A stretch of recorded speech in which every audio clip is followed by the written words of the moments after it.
All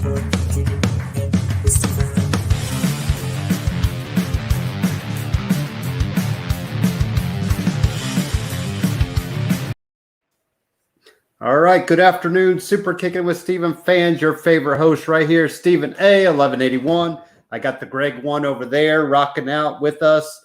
A lot of stuff to talk about AEW-wise. Man, if you would have told me a week ago, we'd have, Adam Cole, Bryan Danielson, Ruby Riott, I probably would have told you, yes, you're correct, because they pulled the trigger. Everybody debuted.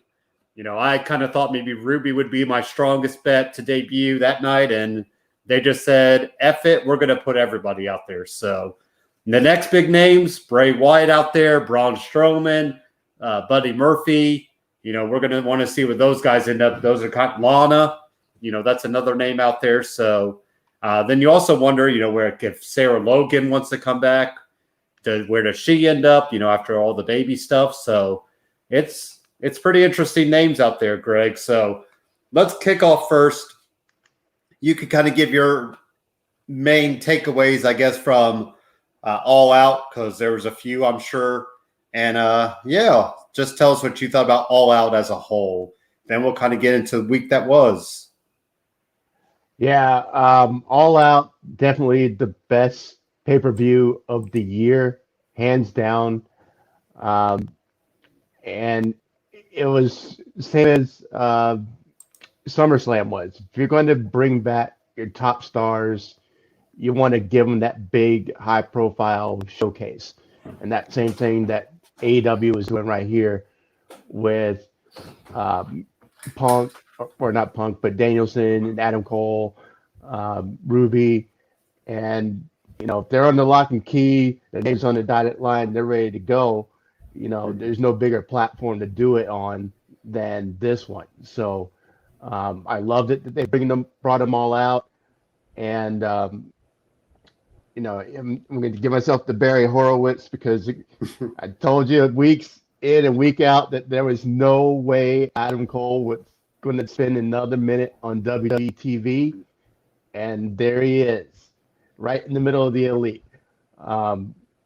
So I loved how it went. All these matches, but aside from the Paul White mess, fiasco, which was just there for filler, I'm sure. Yeah. The come down before you got back to Punk and everything. Every other match on the card was a banger. And the Young Bucks and Lucha Bros. Hands down, the best tag team match of the year. Holy crap. I usually hate a lot of false finishes because it feels like it brings the crowd down and you have to bring them back up. And once they kept doing it, I'm like, okay, like and you correctly did predict that. I'll give you credit on that one. They pulled the trigger on the Lucha Bros getting those tag titles, finally. And hopefully Penta and, Ray Phoenix get back where they should be, as we've brought up and you've brought up a lot, just in that match. Blood, guts, everything was in the kitchen sink was there. And I didn't think they'd pull out as much as they did, weapons wise, but they did. The Jordan ones with the thumbtacks. Those, everything was there. So it was such an amazing match. Easily the best match of the night. But the story they told from start to finish, and like you said, it's usually some ups and downs during the match, but it was a steady roller coaster climb up. And it just got better and better and better and better until you got to the ending. And this is why we love tag team wrestling.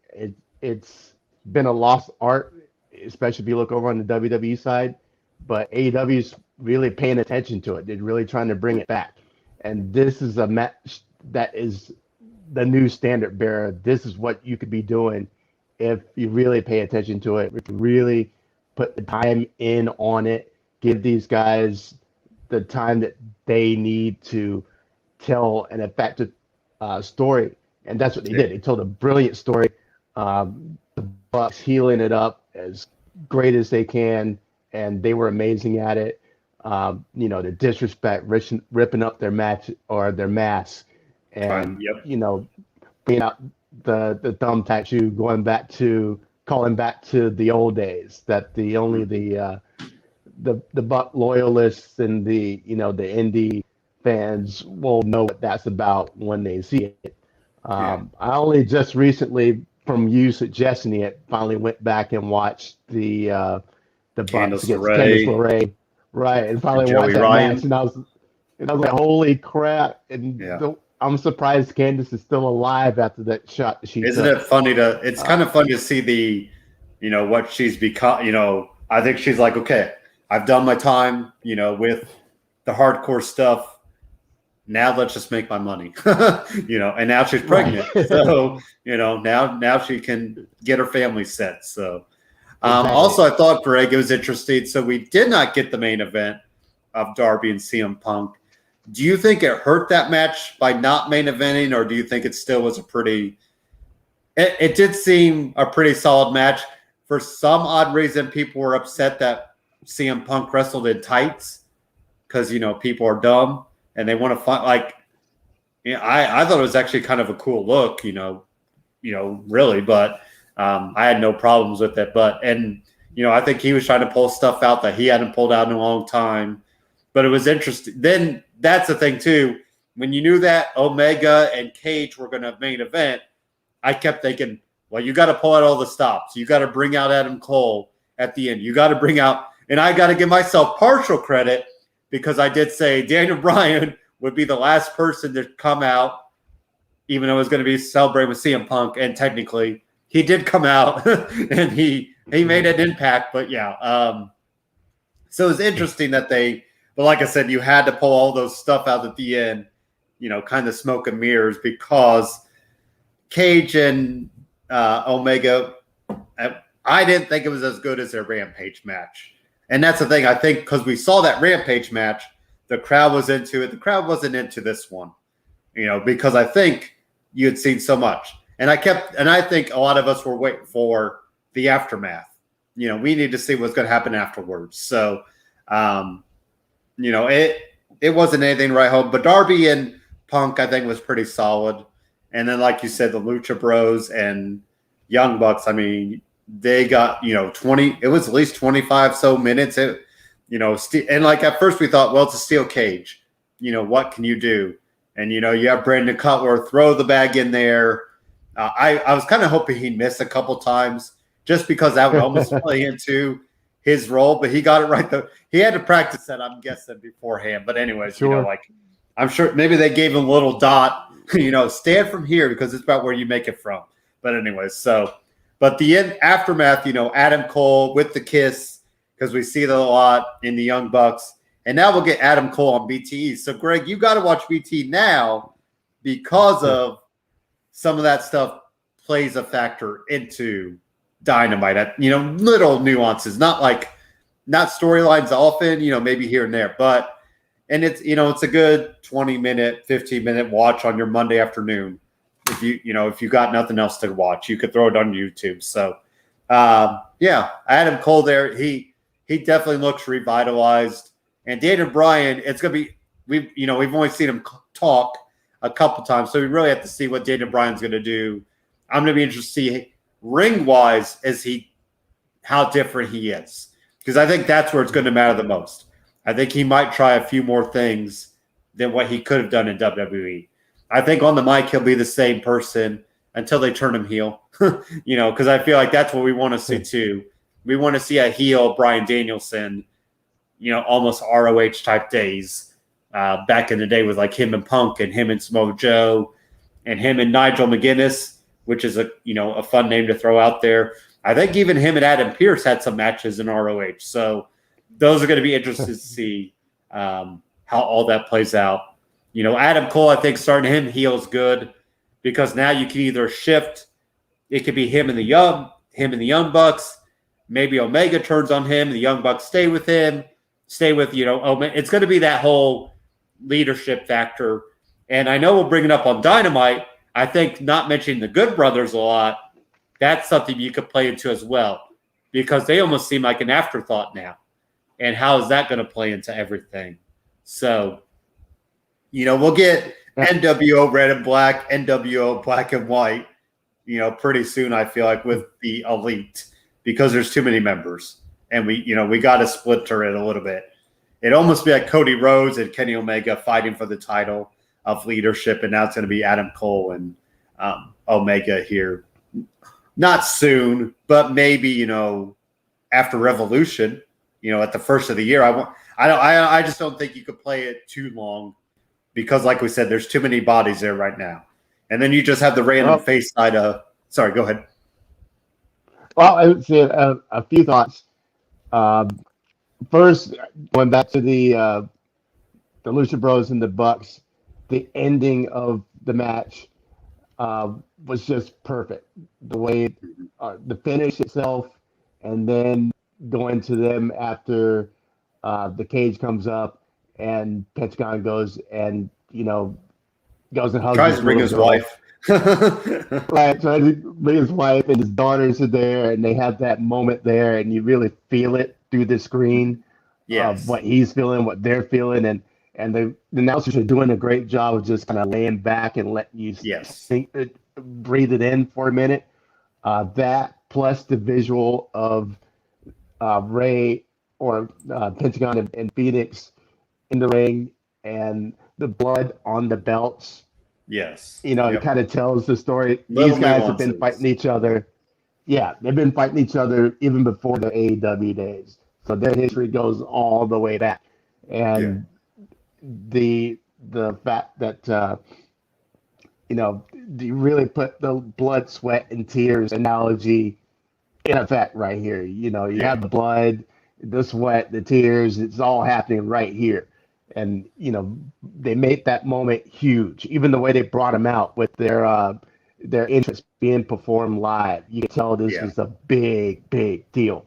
It was amazing. And, hats off to AEW for really putting a spotlight on that match, and it delivered 1,000 times over. So that's the first thing. Second, I get why Punk was the main event. I didn't like it that they weren't the main event, looking at it in real time, but in not making it the main event, it says two things. One, this isn't all about CM Punk. It's not the CM Punk show. Two, it's saying that, Punk's not bigger than the company. He's not bigger than the world title. And on any card, the world title should be the featurette. It should be the last match of the night. So looking at it that way, you can see why they made it the co-main event at the best. And not the last match of the night, even though, having Punk, the show go off the air with Punk holding his hand up while Colt's playing is a great image. It would have been a disservice to the championship, to Kenny, and to the company as a whole to have that match go before Punk's match. We know the significance of Punk. We know the significance of Punk in Chicago. But it was the right thing to do by not having that be the closer match of the night. If it was for championship, you think it should have opened the night then? No. There's too much going on at the beginning too. Yeah. With the lineup they had, and it would have brought the crowd up too much, and then the other matches may have got lost in the shuffle. So the way they structured it. I'll agree with you. Yes, title matches, especially the world title, should. But at the same time, I also think sometimes their storyline's bigger. Now, probably the Punk and Darby wasn't bigger than the world title with all the other factors. But, there are instances where, there could be a storyline, maybe it's a future of the company or something, weird on the line. But I get it, why you – and especially since we had all those other – factors with it. I mean, if you did that in the middle of the night or second to last, Darby and Punk would have to follow that, and they're not following that. So I understand that aspect as well. Yeah, and we had a question while we were watching it, while why isn't there a men's Yeah, battle royal? I was very curious about that. You know, and here's what I think about it is that just over the last couple months, Black, Andrade, on the show, Danielson, and Adam Cole, Punk, all within the last few weeks, even 2.0 and Garcia, who I haven't seen before until now. There was just too many new guys in there to have a match where we said the winner gets the title shot. While all these other guys are in the building, we know that Danielson's in the building. We know that Cole's in the building. We know that Black's in the building. All these new guys are in there, but they're not going to be in the Casino Battle Royal. It would have been a disservice to the theme of the match to have that match go on without the top guys in the company in the match. So looking at it from that standpoint, I mean, you could have fielded a third of the Casino Battle Royal with just the guys you signed over the last few weeks. So in that sense, that made sense why they didn't have a men's Casino Battle Royal, because you would have had to throw all those guys in the mix. And these guys are too big to just be throw-ins, and you only get one joker into this. Well, that's probably the biggest thing. Like, who could you have saved for that moment? Right. And but then I also think I like the battle royals because it gives guys who may, like Lance Archer, did he win it once or something? It kind of gives secondary guys that title shot. So Bryan Danielson doesn't need to be in that because we know he could be in title picture in time. Malachi Black is slowly showing that he probably should be in the title picture soon. Adam Cole, we don't, he might want to turn on Kenny for the title. So your biggest star, now whether they jump the line, that's a whole nother storyline. Maybe you could feed into that with your ranking system. So yeah, I think I just wish they would have said, oh, we're just going to push it to another date, or they just didn't even say anything. They just let it disappear into the ether. It's one of those weird, like usually AEW is pretty transparent with the audience. And I felt like that was one of those moments that, because we had heard about it and then we didn't. So it's like, then you kept bringing up the women. So I was like, well, now you got to bring Ruby in there because you wanted a big name for that. So, it is what it is. So, and neither one of us were correct on that. Or because you said, who was your prediction again, Greg? Because I know I said I think Jay. it was Anna Jay. Anna Jay, Anna, I think. Okay. People just came back. Yeah, and did she get thrown out towards the end? It was because it was Thunder Rosa and Ruby at the very end. Okay, and then Nyla Rose was in there for a little bit. Jade was in there for a little bit. It seemed like girls were getting eliminated pretty quick.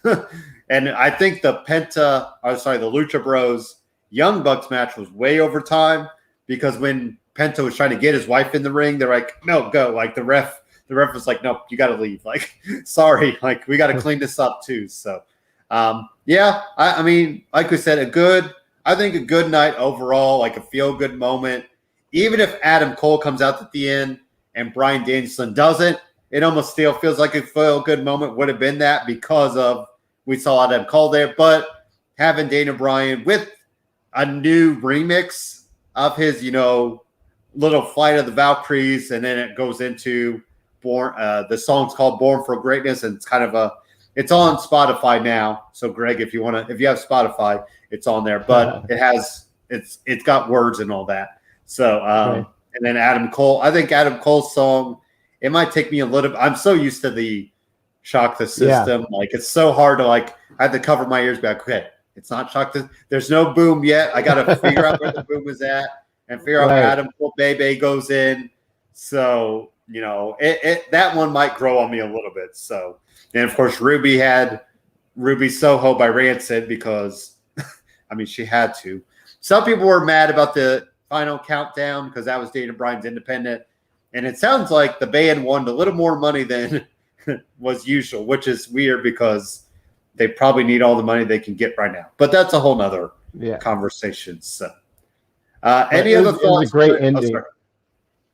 Yeah, I mean, it was a great ending, and like I said, in retrospect, you see why Punk went second to last with the ending of the Omega and Cage match.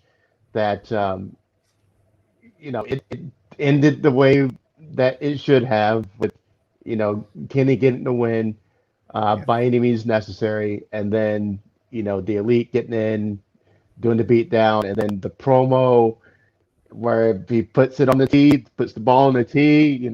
I've beaten everybody. There's nobody better than me. Nobody's on my level. Yada yada, and then cue music and hit new entrance, and then we get Adam Cole, and the pop for Adam Cole was amazing. That was what I was expecting. Bryan Danielson to come out also, and we get Adam Cole first. So I was like, perfect. That's especially if he's going to be a babyface. Adam Cole versus Kenny Omega. Here, take my money. Take my money. But I we'll get that. Don't worry. Didn't know the history of the Elite, and because all the BTE and the Elite and the Bullet Club and all that stuff, that's all still foreign to me. So I didn't know the whole killed them all in an episode. So there you go. Because before you left, I'm hearing about it now. The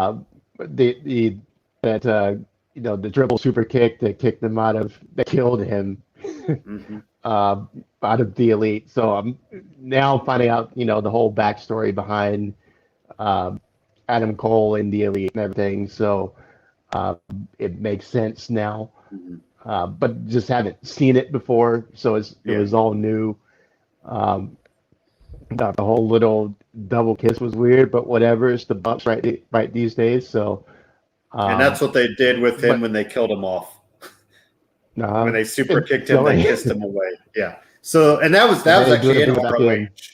That was in ROH because Marty Skrull, he took over Adam Cole's spot in the Elite. So, and that's a guy that had speaking out allegations against him, and that's why we haven't really seen him, because he's a guy that he was destined to really be that next level talent, and he was coming in. Unfortunately, you get too many of those allegations against you, and you're not going to get touched. Just as that's what we've been seeing on Tessa Blanchard now. I guess they're saying she's got, they're not even going to, nobody wants to touch her. And it kind of sucks because Tessa's a really good talent. Like, can you imagine her and Charlotte? Like, like that would be, something. So, and I get it because you say a few things. Nobody wants to try to, answer to that. So you got to watch what you do. I mean, you can have all the talent in the world and you can throw it away with one or two bad, that's things. True. Bad you don't want to be a cancer in the locker room because that's what it sounds like. That's what it sounds like she is. And it's like, and it kind of sucks because you think maybe she thought she was too good. Maybe that's the thing. Maybe she's too egotist, like too full of herself that, she thought she could get by with stuff and obviously couldn't, I mean, they gave her the world title in Impact. That tells you all the talent they thought she had. To give a woman, right. Like China is the only other woman I think that could have carried a world title, like on, maybe Charlotte now. I mean, Charlotte, I think can go with the guys if they really gave her the chance. But we'll never see that. So it's fine. But I think China should have been somebody. Now she did get the IC title, and that was definitely groundbreaking. I mean, who would have ever thought a woman would get the IC title? So China was once in a generation talent right there. So what do you think of the Kevin Owens putting out the coordinates to Mount Rushmore? Oh, which is what, and that's another Elite thing because Adam Cole and the Young Bucks were Mount Rushmore. Well, it's him. Sami Zayn is up at the end of the year. I mean, is it going to be surprised if they leave? Absolutely not. And if I were them, I would too. Now, the only thing is if they're comfortable with where they're at. Maybe they want to just keep like just make money and be used where you need to be. You know, maybe they feel like they've done enough wrestling wise. Now you can ride, you know, you could still do wrestling, but you don't want to, maybe it doesn't want to be their career. I don't know. I'm probably not making it as clear. Maybe they just want to be set for their fan, you know, especially Kevin Owens. Like, now I wouldn't be surprised if they are going to offer the same money, and maybe AEW offers some limited dates, and that helps out Kevin Owens. And that could be, maybe he could get the same deal like Bryan Danielson, you know, where you're able to maybe take time off and whatnot. So, yeah, but Sami Zayn, I don't know if he has any, I don't think he has any kids or anything. So, like, what does he really want to do next? I think when his contract's up, you know. So it's going to be, you know, when Nakamura, that's the name that everybody always brings up.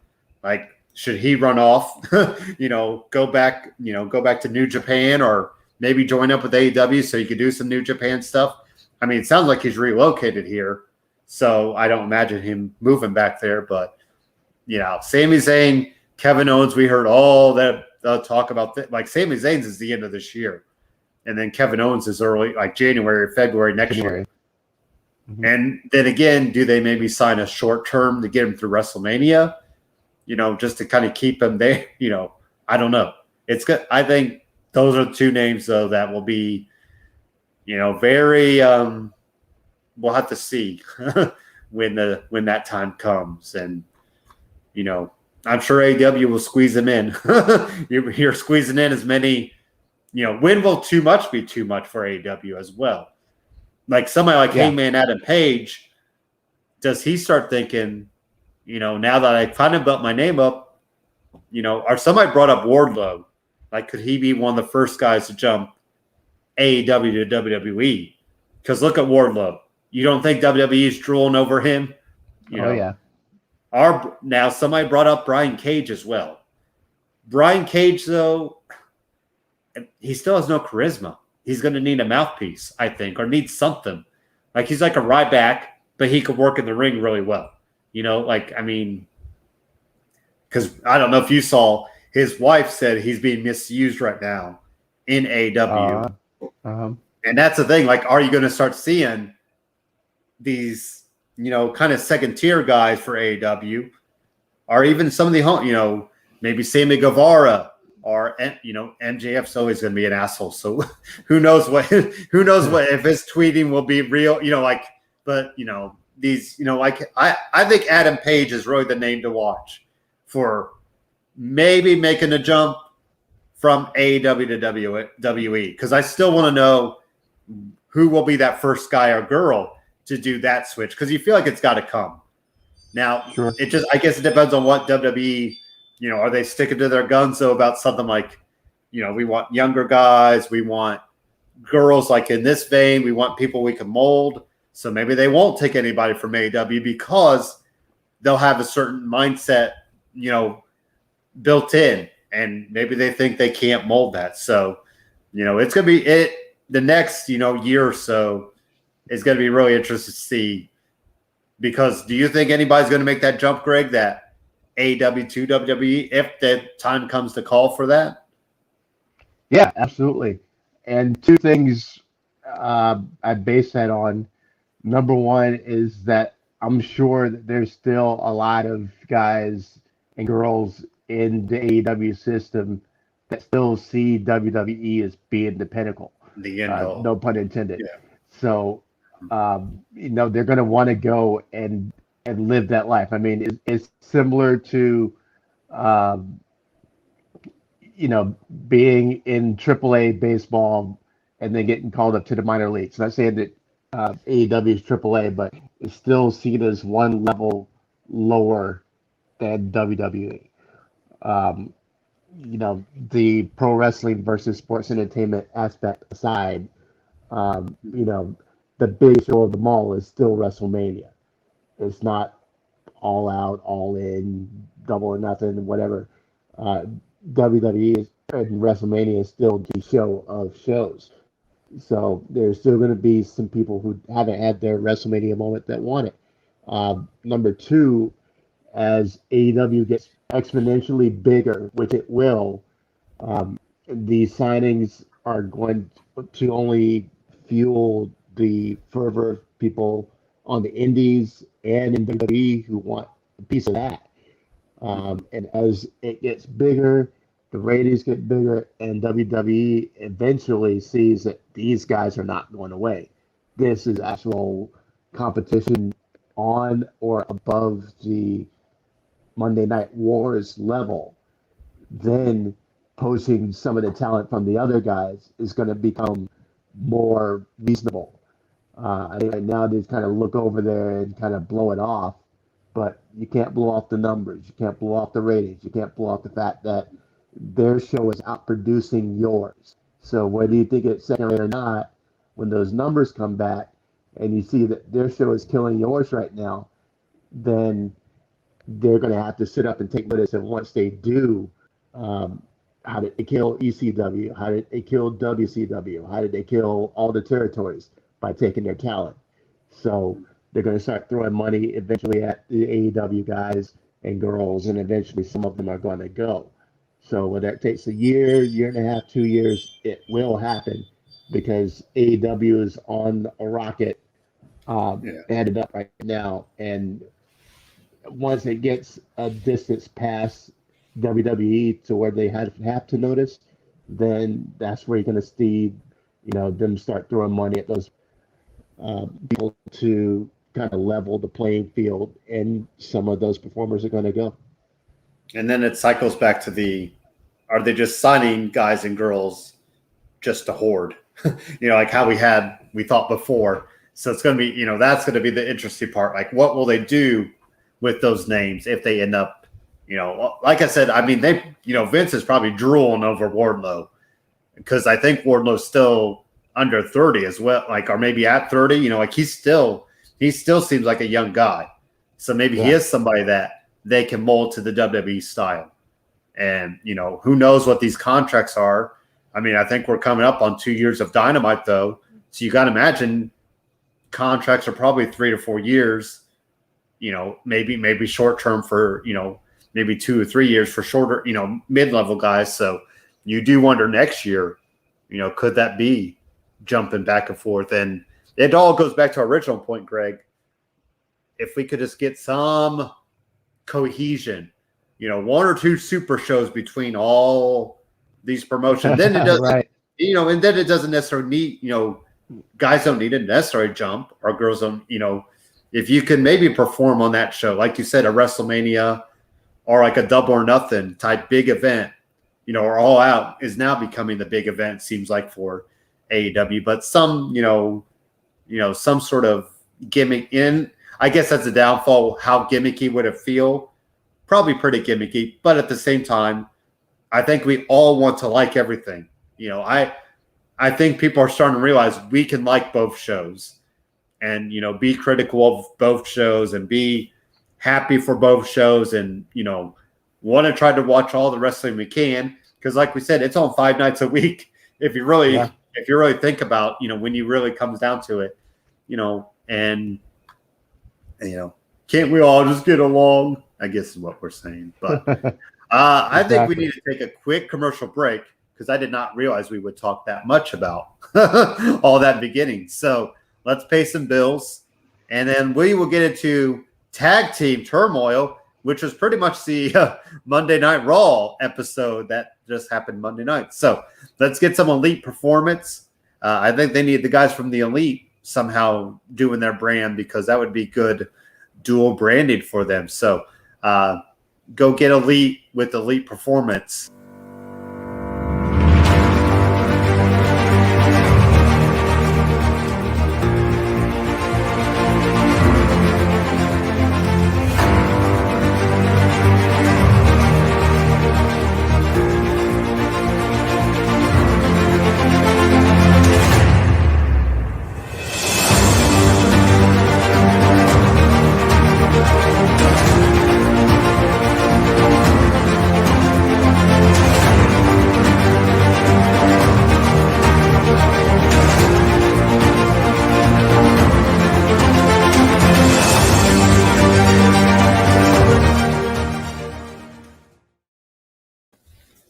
right, and we are back. So, Greg, I think we'll kind of hit Monday Night Raw with all the tag team stuff. I don't think we need to break down every tag team match, but we'll look at big picture. So you had RK Bro out there, kind of at the beginning of the show. Lashley, MVP interrupt them, say they're throwing themselves into tag team turmoil, which was just going to start that night. So we had New Day kind of dominating, getting fluky wins.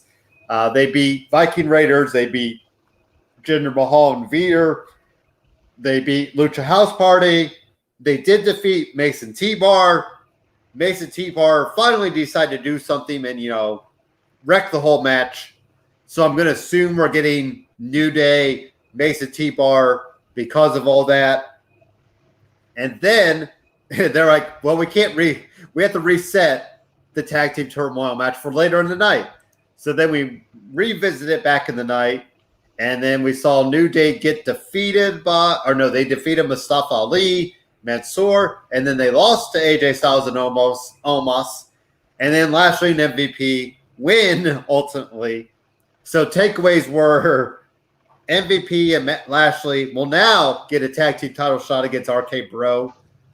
I would assume that's at Extreme Rules. But we still have Randy Orton getting a WWE title match against Bobby Lashley this Monday night, which will probably end in some shenanigans. So we're going to have a lot of, I'm going to say Orton and Lashley are going to double dip at Extreme Rules. And, we kind of saw maybe New Day, Mason T-Bar will feud. Really nothing else, became of the tag team stuff. But, Greg, we brought it up earlier. AEW showed tag team wrestling for one match. WWE's like, well, we'll just try to put all of our tag teams and see what happened, kind of let them all, because, that was, 2/3 of the night? It was pretty much most of the evening was that tag team turmoil stuff. So have at it. Let me know your own thoughts on all the happenings of tag team turmoil. And ultimately, what do you think with RK Bro, Lashley, MVP, intersecting the tag team titles and the WWE title? Does it kind of cheapen it? Does it help anything? Does it help maybe tag team more? So have at it, Greg. I gave my thoughts. Now to your side of the floor. Well, they went a long way to tell a short story. The theme, they want to find the next contenders for RK Bro. Okay. Yeah. Let's have a 6-team tournament, gauntlet style. And I wouldn't be against it because, like we already said, we love tag team wrestling. Mm-hmm. But when WWE does these type of gauntlet tournaments, they always just end up being clunky and anything but a real tag team match. A handful of high spots and a finish, and there's not any meat on the bone. They're not telling a great story in the ring. They're not playing psychologically. They're not trying to get the fans absorbed into what they're doing because there's 5 more teams waiting in the back to come out. So, the New Day and the Viking Raiders should be an epic match, but it wasn't. It was over less than 10 minutes, and you didn't know anything more about these teams than you already knew. It could have been a lot better, given how good both teams were. So that's the disappointing part of it for me is that all that talent kind of goes wasted just to push the storyline, stick within time constraints, and just with the purpose of getting these guys on TV and getting there 7 minutes in and then getting out of there. It's not helping the performers at all, which bumps me out. Once you get to the end, that's what they've been trying to do the whole time. With the New Day getting ousted by the team that is their closest competition with AJ and Omos, and then lastly MVP trying to cut the line and get the next title shot. We haven't seen that for the title yet, and it's a way to have AJ and almost involved and explain why they're not getting the next shot when you could have went a whole different route and told the same story, but you've eaten up an hour and a half of actual time to, tell a story you could have told in one segment. So it was, kind of wasted on me. I get the ending, and the ending was fine with, setting up Randy and Lashley, with setting up the eventual tag title match with MVP and Lashley against RK Bro. So, and this puts AJ and almost to the side for a moment. I wouldn't doubt it if they found a way to get involved somehow, because in their minds it's still their championships. Yeah. So it just felt where to get Goldberg back. Oh God, yeah. I mean, that's and that's what's kind of should we have thrown a different tag team to go after? I mean, if you're only going to do it for Extreme Rules, should we give him like Mansoor and Ali a fluky win, or should we have given Mason T-Bar some win to give them relevance, or is it just because of storyline we needed to do Bobby Lashley and MVP? Yeah, it would have been better to give a young team that exposure, that opportunity, but they're sticking storyline only. Yeah, and trying to do this Lashley MVP double champ business. So, it's been a while since they've gone to that well, but yeah. And Lashley and Orton, I think they wrestled like an ECW. So I think Orton was like on Raw, and then Lashley was ECW, and they just had a super show or some one of those weird fluky things that they were doing. So, we'll see how Lashley and Orton match up. Like we said, I think this Monday night there's shenanigans. MVP gets involved, Riddle gets involved. Are you okay with Lashley and Orton getting the double dip, probably at Extreme Rules? I think it's fine, given the performers involved. What I think would be a better idea, though, is winner take all. Yeah. RK Bro against Lashley and MVP. The heavyweight championship on the line against the tag team championships. Yeah. And winner takes all. So the only problem is which one of RK Bro gets the title if they get the pin. So, but something along those lines that you can avoid having like two matches in one night by doing a winner take all type of setup, because it plays more into it being the extreme type of match, with it being an unusual situation, but it would keep everybody highly involved, and you would be on your seat waiting to see what would happen. And then again, you could still have, unfortunately, Bill come in and wreck it all if you don't, if you want because you feel like how can you get a clean finish out of that? Because I don't think you're taking tag team titles off to put them on Lashley and MVP, unless you're just going to lose them the next day, like Top Deal. You're not putting the title on Orton because we already had the Lashley and Gold. Now, granted, Goldberg said he's not worried about the title, so that maybe like I don't, but yeah. Any other thoughts on kind of all that tag team business, or we can catch up on some of the other matches that happened, Greg?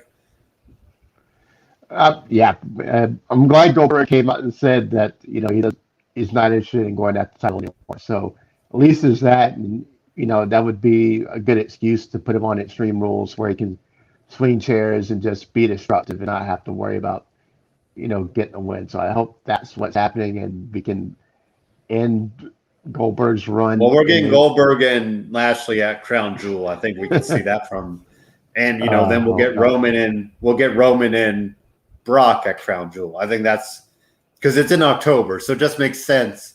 You're just doing Orton for the filler to get to I just don't. So Greg, right now, this is just kind of off the cuff question. Who would you put to beat Lashley? Because I can't I keep going back to Big E. Because, of the New Day factor, that plays a part. But anybody currently on Raw, I don't know if there is anybody that, I'd want beating Lashley at this point. Or it makes sense to beat Lashley. Yeah, the problem is they put him against everybody so far, and he's pretty much cleaned up the division. We almost need the draft to, happen, just so you could switch guys up. Yeah. That would make more sense because, the guys that I would pick are guys he's beaten already. Riddle wouldn't be a bad idea. Riddle's super hot. So, it would make sense that he'd be the guy that could beat him. Randy makes sense, but is he going to win? I can see it, but, we've seen this movie before with these two.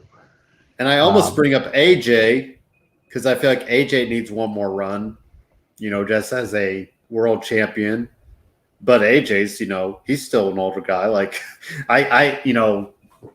It's interesting to kind of think about the draft happened in October. I think it's going to be much needed, like you said, the split up. And I bring this up as well because I want to get into Sheamus against Drew. If any guy needs to get switched, it's Drew McIntyre. I love Drew to death. He's done so much on Raw, but the time has come. He needs to go to SmackDown. Mix it up with Finn, mix it up with Shinsuke, mix it up with Roman. I mean, there's plenty of guys, maybe Happy Corbin, he revisits that. Drew's the guy, right now, it feels like the number 2 pick for SmackDown should be Drew, because obviously you're going to pick a Roman 1 if they go that, if they do that whole route, or if they just say we're drafting, maybe they say champions. See, I always like the idea champions stay on their brand, then that way champions aren't involved in the draft because then you draft the other guys, and girls. So Sheamus beat Drew, and now he gets the U.S. title match against Priest, but we kept thinking McIntyre should get that shot as a fresh, So, any thoughts on Sheamus getting the shot instead of Drew? Kind of a wait and see on that because they've kind of defined down Drew for the short term. He's been busy putting other guys over, and even though Sheamus has lost his title, he's still one of the top heels in the company. So he's kept his high-profile spot, and it's deservedly so. His promos have been fire. His ring work has been fire, and you just love the character he's playing right now. I think that's coming across, behind the scenes. And he's look at the minute by minutes and all that stuff that have to do with, who's actually other people watching when they're watching a show. So I get it with Sheamus because he's been that good. And I think he's been more entertaining, more true to his character than Drew has been. As odd as that might sound. Drew's had to do too many, kind of metamorphoses from after he lost his title, in transitioning down to, kind of a mid card spot and doing the storyteller Drew, and now he's doing the sword carrying Drew, and he's just, kind of whittling between ideas. But Sheamus has stayed true, and he's been consistent, and he's been one of the reasons to watch Raw. I'm more interested in seeing the Sheamus segment than I am seeing the Drew segment, and I love Drew. I've been watching Drew since TNA, so I'm a Drew fan, but Sheamus has been more fun to watch. We also had Nikki and Rhea beat Natalya and Tamina. Oh man, like Tegan and Knox just give them the tag team titles. Like, just put all these women in there and just move on, because Natty and Tamina need to lose the titles. Nikki and Rhea do not need to win the titles, but it's starting to look that they will. Hopefully, they at least go cross brands. Maybe that's more of the idea. They want to try to use them, on SmackDown and Raw. But yeah, I got nothing to say about this, Greg. Nikki and Rhea won.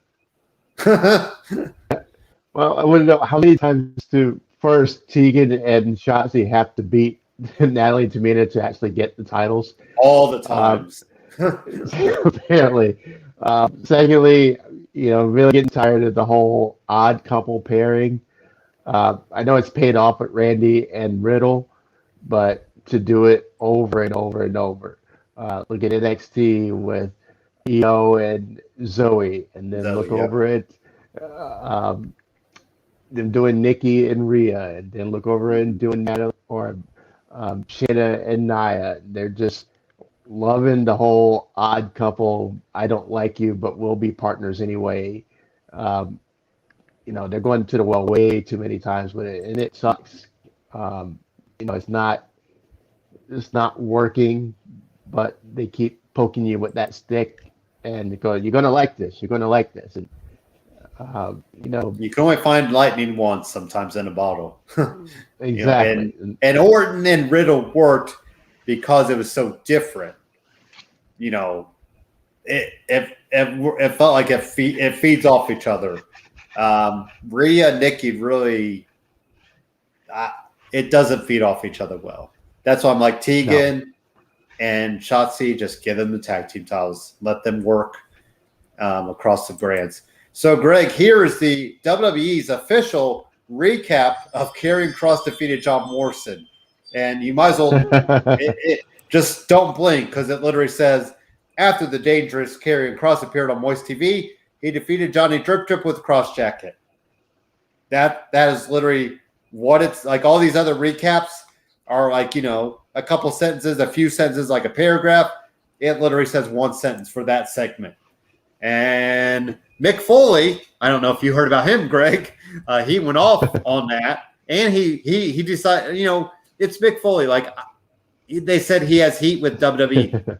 Does he care at this point? I mean, if they still call him to be Saint Mick, he's going to show up. If they still want him to put over Hell in a Cell, TLC, whatever, he's going to show up and do it. And, maybe they might make him look dumb, but, whatever. So, and then he doubled down because he put when Karrion Kross and John Morrison were fighting in Impact and putting on pretty solid matches. So, Mick Foley is in F-it mode at this point, and good for him. I mean, what does he have to lose? He's a Hall of Famer. He's done his time. He's come back for segments. He gave Jon Moxley the blessing. He gave Bray Wyatt the blessing for Mandible Claw. What more? He's done his time. Like, what? If they burn the bridge, he could just, go to AEW. I mean, you don't think they'll they'll drop the toll bridge for him. They will back up the Brinks truck for him. So, at least I will give one small positive to Karrion Kross. He did not get distracted by the dripstick. He said, F it, I'm just going to kill you anyway. Every other person has, even somebody like Drew has to give it a little bit of selling point. At least they let Karrion not sell it at all and just be like, really? It's water. Like, come on.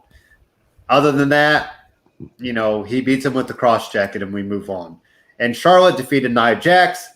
I think we're finally, Greg, getting Nia and Shayna split up, which is thank the heavens, thank whoever we need to thank. And Alexa decided that she wants the playground match. So maybe we'll get a little, playground style match for Charlotte and Alexa at Extreme. I mean, it is Extreme Rules, so we need some gimmicky stuff for it. And I know, you might not like it, Greg, but hey, we need some sort of different gimmicky style match for it. And, we've gone to the stairs match, so why not go to the playground match? And I'm all for it. So any thoughts on the whole Charlotte, Alexa stuff and Nia and Shayna stuff, Greg? Yeah, you can see I've been wishing for Nia and Shayna to break up for a long time, and it's finally happening. And it's looked like it's finally happening for a long time, but with Shayna participating directly in Nia's losses, now it's finally happening. We can finally be happy about it. The bar is really high with the Funhouse matches after John Cena and Bray Wyatt, which is probably one of my favorite matches of the last few years. That match was amazing. It wasn't even a match. It was just a piece of cinema gold. It was like a movie. You're right. So if Alexa and Charlotte do something like that, I will be over the moon, because the possibilities that they have with that are endless. We all know it's not going to be a straight up wrestling match, even though, other iterations of Alexa Bliss could hang with Charlotte. But like I said, it does need to have some type of, gimmicky match on the card, and this is the perfect spot for it. So I'm interested in seeing what will happen with it. And Reggie retained his title. All right, moving on to NXT, because that's all we need to say about Reggie in the 24/7 title, Greg. And that's why I'm not even going to give you the time to talk about it, because we don't need to. We went to NXT. We had some stuff happen here. Kaylee Ray defeated Ember Moon. We had Santos Escobar defeated Carmelo Hayes. How about the Creed brothers? That was an interesting kind of look for the Diamond Mine, Greg. Two brothers looking really in sync, and just hosses. We don't see many hoss, and not like fat hosses, like cut hoss wrestling. So I think Diamond Mine might actually have a chance to do something now that and I kept talking, it had to be a 4-person team. I still think they have the coach aspect for Suzuki, or I forget what they called him. I forgot what they called his name, but the Creed brothers look like something kind of cool and different for the Diamond Mine to do. Greg, what do you think? Yeah, it started out perfect. Malcolm Bivens being the mouthpiece for the group, gave us their bill of goods as far as what they do, how good they are, what their credentials are, and it got you interested, especially on the heels of SummerSlam and them having Gable Stevenson and I forgot the female's name, that the was, women's race, won the gold medal also. And we could say Gable Stevenson, or is it Stevenson or Stevenson?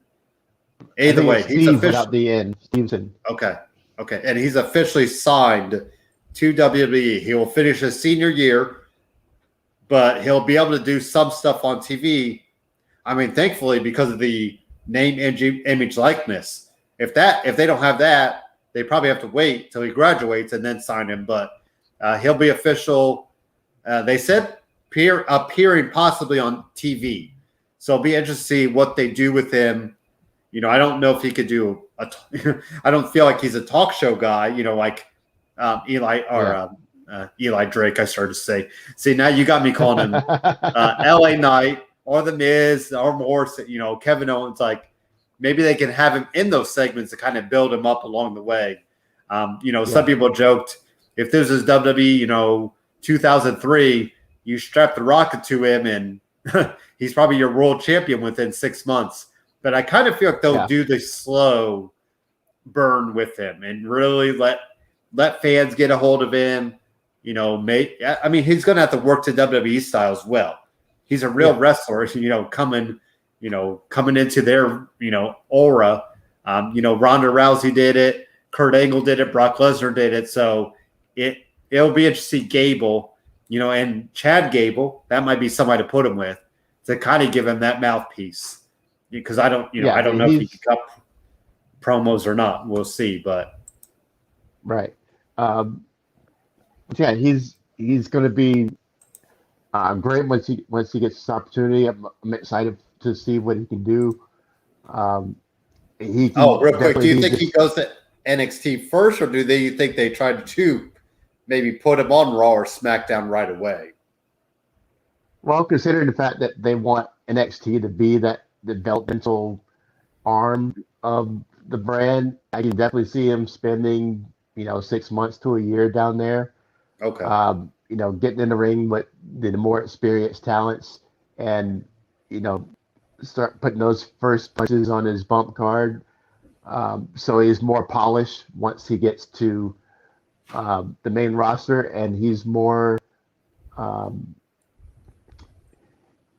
It would be a good spot for him to just start cutting his teeth and learning the WWE way, like you said, and while it's still a kind of a college atmosphere in NXT as opposed to the main roster.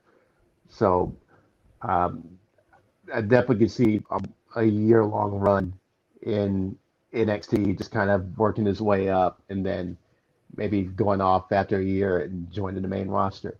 And you could take credit, like WWE could take credit if he hits it big on the main roster. They could be like, oh, see, our developmental works. So you wonder if he'll be like the first name of this new aura for NXT. This Tuesday, Greg, we have the new look. I still think, it's going to be the same old NXT. Maybe we might see newer faces down the road.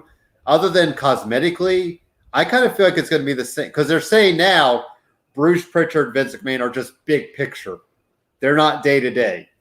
So, maybe that's why Triple H had the cardiac event over the week. He's doing better, but anyways, he is doing fine.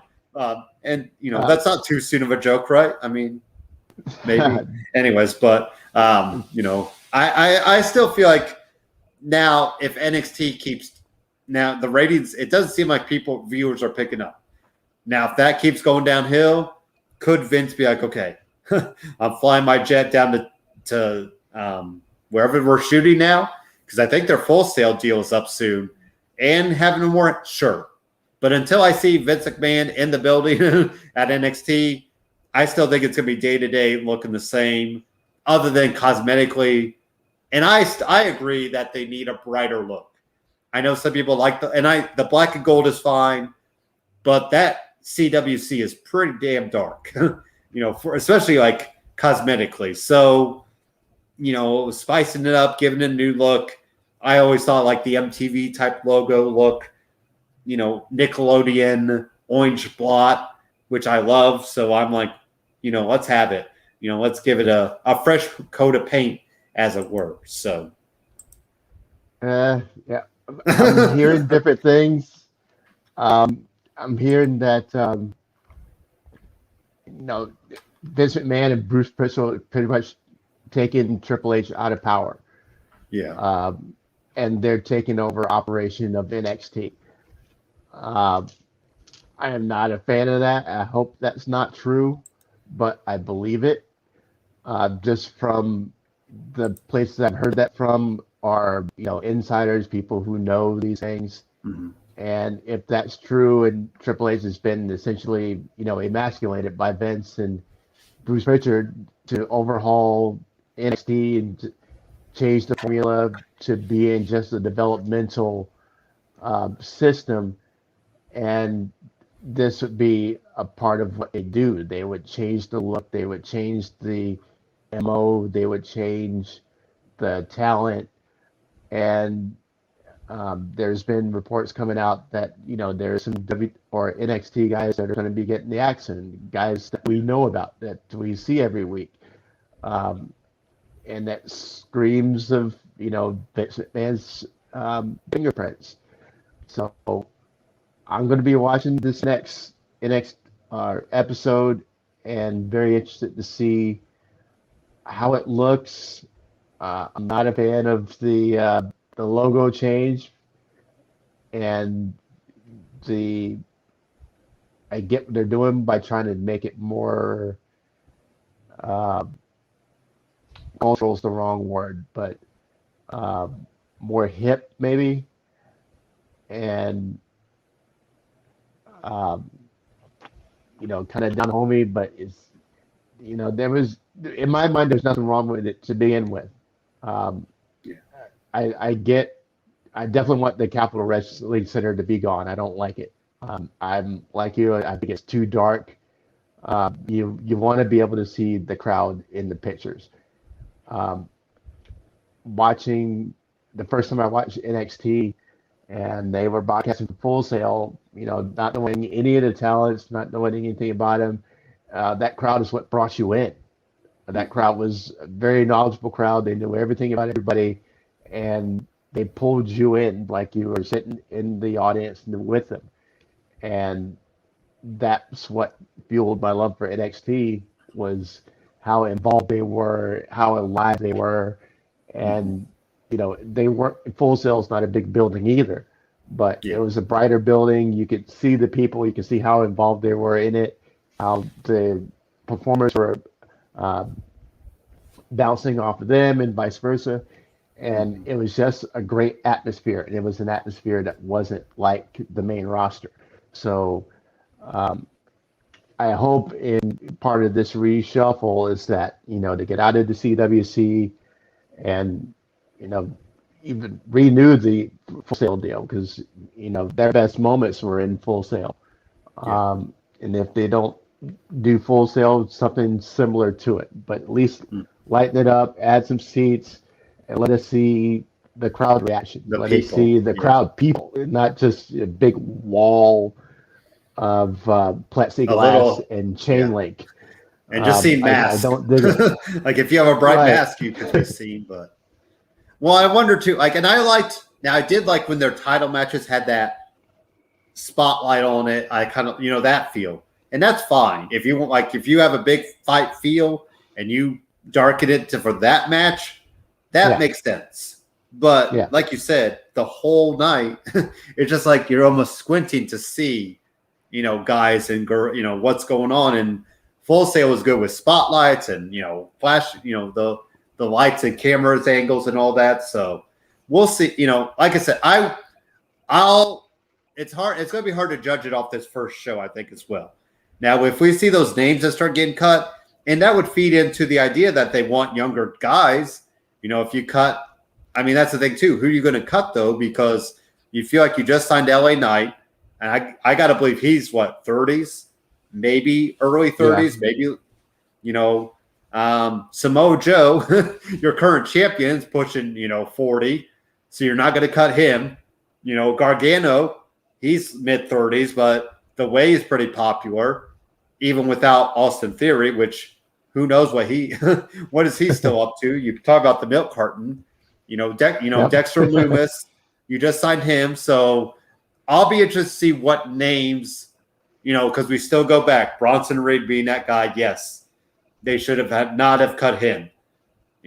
Other than some of those other names from the last NXT cut, Bobby Fish, okay, did he deserve better? Probably.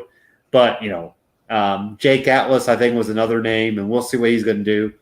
But there wasn't any, names that were like, oh, God, other than Bronson Reed. So some other things, Greg, NXT-wise, Io Shirai and Zoe Stark kept the titles. I was kind of surprised with that, especially since people have brought up Kaden and Casey kind of have this youthful feel to them. They're younger as well. Why would you not make the switch if you're trying to usher in a new era? And that's why I'm like, well, maybe things won't be that different because you're keeping the titles on them. It would have made sense if you're starting a new era. Why not usher in Kaden and Casey as your new women's tag team champions? So what do you think, Greg, about Io and Zoe picking up the win there? It was expected. Again, hitting the odd couple thing that they're doing. I would have I was expecting watching the match to see one of those they one makes a drastic mistake by hitting the other, and Casey and Caden get the win that way. And that way, that's their impetus to, screw you, and the team is broken up. We've seen it once, we've seen it 1,000 times in WWE. It almost happened. Looked like it was about to happen. They teased it for a second, and it didn't happen. I expected and Zoe to win, but I really wanted Casey and Caden win because they, feel more like a real tag team, and we're sick of the whole odd couple, partners don't like each other kind of thing. It's tired, it's old, and, we need to be done with it. So, kind of, man, I think their title reign is not going to last long, thankfully. Maybe in this new batch of prospects they bring in. Do we think Casey and Katie get the titles down the road? I mean, I feel like if you're not going to put on them then, it's probably not even going to happen down the road, right? Yeah, I doubt it's going to happen for them. Possibly for, the team that jumped them after the match. Yeah. They seem to be a little more savage, a little more win at all costs. Mandy Rose with her new Sheamus mask or her Trish Stratus mask. Exactly. Apparently, black face masks are the only mask that they can get now.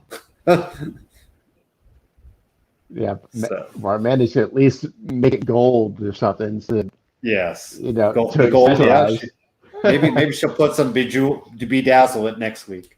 But put some roses on there. How about Mei Ying?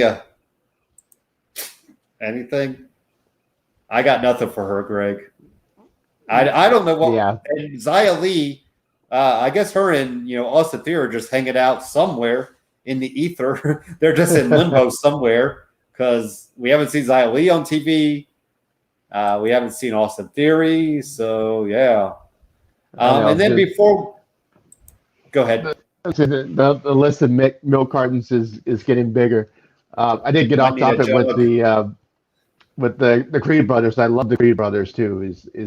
After seeing their build up and their credentials and everything, their match was pretty awesome. I enjoyed it, and I want to see more of those guys. So I never did answer that question. So more Creed brothers, but I wanted to put that in real quick. Oh, and then let's before we get to the last match, we had the bachelor party and the bachelorette party with the most random collection of wrestlers you could throw in both parties. I think somebody mentioned they didn't even know Indy Hartwell had friends or something like that. Was that Candace who said it or somebody who said it? There was a nice little touch that Candace had water and, all the other ladies had wine. So at least they were playing that realistic, playing that realistic aspect up. And then, of course, we had the spy gear for the laser tag game where Loomis is just, hey, if you ever need a laser tag guy, just ask Dexter Loomis because he'll win it for you. Then, of course, we got the high five at the end, which we all thought, should happen. And I don't know what is going to happen at the wedding. Who is going to wreck the wedding, Greg? Is it going to be Loomis? Question. I feel like Loomis is going to just wreck it on his own. Like he's going to realize, I think he talks for one thing, and I wonder if they just have him finally turn on all of it and become the killer that he, the weirdo that he is. So I guess that's my prediction is I think he does talk. Maybe he's like, did you ever see The Little Rascals when the one little kid they thought could never talk? Then he's like, I always have had a very extensive vocabulary.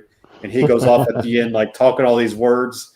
But, I feel like Loomis will say stuff, and that's going to be the turn because something's going to happen unless they play it up straight and, maybe they just have them get married and we finally get the dumb wedding crash troop done and over with because, we all expect it's like contract signings. Like we're all just waiting on that moment. So what is your official prediction, Greg, for the wedding of Index? Well, first of all, my first question is who in the world invited the zombie referee? That's a nice callback, though, because they said that was the Halloween Havoc. Remember, there was a zombie referee, so that was kind of cool. Right. And Loomis Loomis, didn't he host Halloween Havoc? Yes. Angle. Yeah. Yeah. So, the zombie referee was a nice touch. And then Odyssey Jones randomly. I was like, I don't know who invited him, but that was a random. Somebody's got to carry the groom if it gets too slosh. And of course, Cameron Grimes had to pay for it because Johnny did not want to pay for it. So that was a nice little, And then Drake Maverick, because Drake Maverick's everywhere. I mean, as we saw him, I forgot to bring him up on Monday night because he did want to come back into the 24/7 title picture. So, anyways, Drake Maverick is just their utility player. They're like, hey, go out there. It's like main event. Go out there and play. He just shows up and does anything. So, yes. What was your other stuff about the bachelor party? Well, I thought it was great. The bachelorette party was kind of mad because they needed to get to the men's segment. Yes. And the men's segment was just awesome. Loved all of it. I'm still shaking my head every time I saw the zombie referee. But it was fun the way he told the story and finally got Johnny to accept Lewis. And so I think the whole culmination right here with the wedding and everything is more centered around Dexter. I watched him on, Impact, and Sam Shaw. Same thing. Big bug eyes, never spoke a word. Fast forward to now, he's been on the brand for a couple of years probably, and never spoke a word. And I think this is the moment, where the preacher or whoever is going to ask him if he accepts Cindy, and we're probably going to actually hear him say a word. And does he say that's going to be.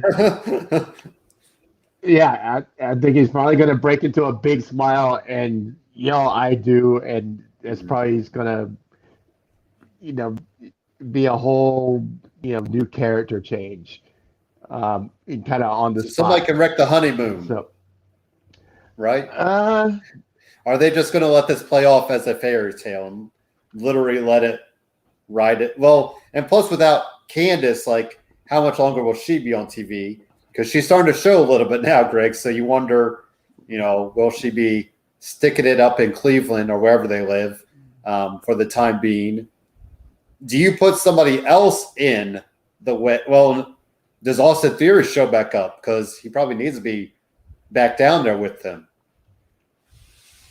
Well, first, I don't see anybody wrecking the wedding because I'm going through in my head of who could be the ones to do it. Johnny hasn't really poked the bear too much lately because this has been his focus. So outside of maybe the LA Knight Dunn crew, I think he's stuck in the title situation with Joe. He's transitioned out of there. I can see more of one of the Pete Dunne crew. Yeah. If it was anybody, because I think Johnny and Pete still have, business to take care of, but they're the only ones I can think of that would, crash the party just because they can. Of course, we just splintered them up too, though. Remember, and that's why I was going to bring it up at the end. I was really surprised we broke up one of your strongest factions. Maybe they're we're done with factions now. Because we had Ridge Holland and Pete Dunne take out Oney Lorcan and Danny Burch after MSK retain their titles. I thought a pretty solid effort for MSK. There's still something missing for them for me. I don't know what it is. Like maybe I'm just not giving them the chance. Maybe I'm just sitting on my phone too much when their matches come on. But something's just still, I don't know. I don't know. Something not there right for me. And you've kind of said the same thing as well. So, and I mean, even the crowd has kind of booed them at times in the CWC. So there's something there's something lacking there, obviously. I don't know if it's whether we feel like they got pushed too quick or, just, I don't know, just something's missing from them. Maybe they need a mouthpiece. I think both guys can talk, but it feels very forced, I think. So maybe they need somebody to bring that to, be that glue that holds what they're saying together. So, but what do you think about Greg? Now we got Ridge Holland and Pete Dunne, Oney Lorcan and Danny Burch separated, which, like I said, was kind of weird because they just put them together in a way because Danny Burch just came back from injury. Then you added Ridge Holland. So, yeah, I was kind of surprised they went that route. Yeah. To our last point, I think the fairy tale happens without a issue. Sorry. Yes. Okay. And that ends with Loomis finally speaking out loud into a microphone. And I was too surprised about the dissolution of the Pete Dunne group with beating down Owen and Danny. I've forgotten his name for a second. But the theme though has been, after these beatdowns, the victims aren't seen again. So I wonder if Burch and Oney are about to get cut. That could be, yeah. Or did they get called up? That's true too. That could happen. Like I feel like we need tag teams. So, and they're a pretty solid tag team. I mean, we always talk about Raw and a real tag team. Yeah. So exactly. I mean, but I think your point. I do wonder if that means they're on the chopping block. Because do they really see much value in them? And I mean, they had a tag team run, but other than that, I mean, is it any loss if they do get cut? And they'll probably just go to AEW and be 2.1 or something. So yeah. Any other thoughts on NXT? I think that's really all I had. I kind of bypassed the beginning, but I felt like there was bigger stuff happening throughout the night. So, Escobar picking up a win over Carmelo's like that makes sense. But and we keep saying we need to see B-Fab and Elektra because Elektra was pretty solid in her power slamming. The Carmelo there. So we'll see. I'm down for that. I want to see that happen. And Kaylee Ray looked really fired good at each other. Yeah. Yep. And I thought Kaylee Ray looked solid as always because she's just a solid in-ring worker. What about Ember Moon? Do you think she could be a name, Greg, that we could see? Oh my God, I'm so done with Ember Moon. I mean, and that's number one. Yeah, she's on the chopping block. She's got to be. She comes out. No, wait. She comes out and her ring gear. She's got a tail on her jacket. Yeah. Come on, man. I get we're supposed to suspend our disbelief, but I can't take you seriously if you have a tail on your jacket. There's no reason for that. Why? It's supposed to be like I never know what her warrior. Yes. And you got a tail on your jacket. No. And then she's got the pop tops on her on their lapels. What's with the pop tops? I mean, you're contradicting yourself so bad right now. No pop she's like warriors to be wearing pop tops. No, it feels like a dungeon warrior is going to be wearing. It's going to be wearing a tail. I mean, she's such a hot mess. I can't take her seriously anymore. So until she goes the complete revamp, I'm done with her. She's dead to me. And I was gonna say, it feels like a Dungeons and Dragon character that they're like, here, like you just threw it right, like you rolled the dice and just randomly threw stuff together for her to wear. Like it has no semblance. And just like she was that mystery person that we were supposed to get all excited for back. We thought that was going to be Samoa Joe back in the day, and it was Ember Moon. Right. And those vignettes were hot, and they set the stage, and it was ready. And she came out. Payoff was not. And she was wearing pop tops. Come on, man. At least her and Tatsi looked like they kind of were feeding off each other, and then that didn't happen. So yeah, I wonder if Ember Moon, that could be a name to kind of see you later. There's a reason Tatsi went up and she didn't. Oh yeah, I mean yes, and I still think it's surprising with Tegan just because you had something hot working with Candice, but then maybe they knew Candice was already pregnant, or maybe I don't she wouldn't have taken the bump, but anyways, that kind of fell into place. So let's do another pay the bills segment. We'll get some Sean Nugent realty talk happening. Then we'll get AW Dynamite, and we'll do Smackdown live last night from New York, Madison Square Garden, which just had a cool atmosphere to it all evening, I thought. Especially on today, the 20th anniversary, Greg, of 9/11, which is so hard. There's been so much other stuff happening. Like, it's starting to feel like, oh, yeah, 9/11 happened. Like, I know we shouldn't forget it, but there's been a lot of stuff happening as well. So, interesting 20-year anniversary. Zelina Vega, by the way, was at the spot to remember her dad, and she gave a little, couple words about him. So, cool for her to have that moment. Remember her dad, Michael Vega, I think, or Michael Trinidad, sorry, to, get that. So, but realty talk with Sean Nugent, then we'll get into Dynamite and more Adam Cole story time, baby. What is up, everybody? It's your boy Dan over at BWSPORTS1.com and Black and White Sports. And I'm wondering if you're ready to buy or sell that home, now's the time, and I got just the person for you. Mr. Sean Nugent, a.k.a. Rockstar Realtor himself. 317-503-8322. Put that home on the market. Get into your dream home with this man. Talk to Sean at Talk to Tucker today, 317-503-8322. And make sure you tell him the boys over at BWSports1.com sent you. All right, so we'll get right into AEW. We started the night off with Malachi Black defeating Dustin Rhodes. Dustin must have got hit somewhere in that match because he was legit bleeding at some point. So the last kick didn't look as well. I think he barely got him, it looked like. So Dustin with don't forget the Canadian Destroyer pulling out the boot, I think was kind of a cool callback. I think, Greg, we need to get back to Cody and Malachi Black. That's what it feels like. Because I don't think he brings out that boot. Granted, it does play into Dustin Rhodes, but, I think for Malachi Black to get to that next level or, move on, we need to get back to him, him and Cody Rhodes, even though you feel like Cody probably ultimately should come out on top because of it. But right now,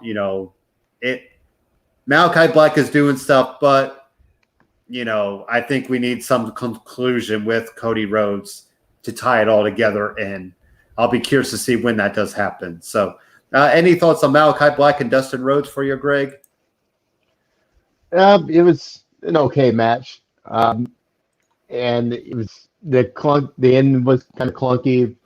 The only reason you could sell the ending was because he did hit that turnbuckle that was exposed right before he took the kick, and I could see that's how his mouth ended up bleeding, because all you have once you take the turnbuckle pad off is a big screw. Yes, and they had a good shot of that. So, a big screw with a bolt on it that stuck a few inches out of the pad. So he hit that section pretty hard. So I was wondering if he, caught the inside of his mouth or, someplace that caused him to bleed like that, because that was legit blood coming out of his mouth. So he took that bump right before Black kicked him and put him out. So that's the only reason I could dismiss the finish of that match. Because he definitely didn't kick him in the head. It was like he kicked him in the shoulder. But he had just taken that bump off the turnbuckle, the exposed turnbuckle. So it's definitely setting up the rematch with Cody in a couple weeks now, from what they said, I think. And we probably get some, I don't know if it has to be a conclusion, but it has to at least be a continuation of. Does Cody get his win back? The storyline. And then we can do a third match. I feel like they need a set of 3. It feels like that's what they do with a lot of this stuff anyway. So if Cody gets a win back, we could still do something at Full Gear for Malachi Black ultimately come out on top. It's true. I mean, if Cody gets something like a little schoolboy, yes, small package, that Black can just rule out as a fluke, then you can set the stage for something bigger and more dark, maybe a cage match or something like that. And, it would be main event worthy or pay-per-view worthy, rather. Yeah. CM Punk talked. He brought up, what is next for CM Punk. And Taz decided to talk and say, well, we know what's next for CM Punk. He wants all of Team Taz, Greg. That means Hook as well, which Hook hasn't even wrestled.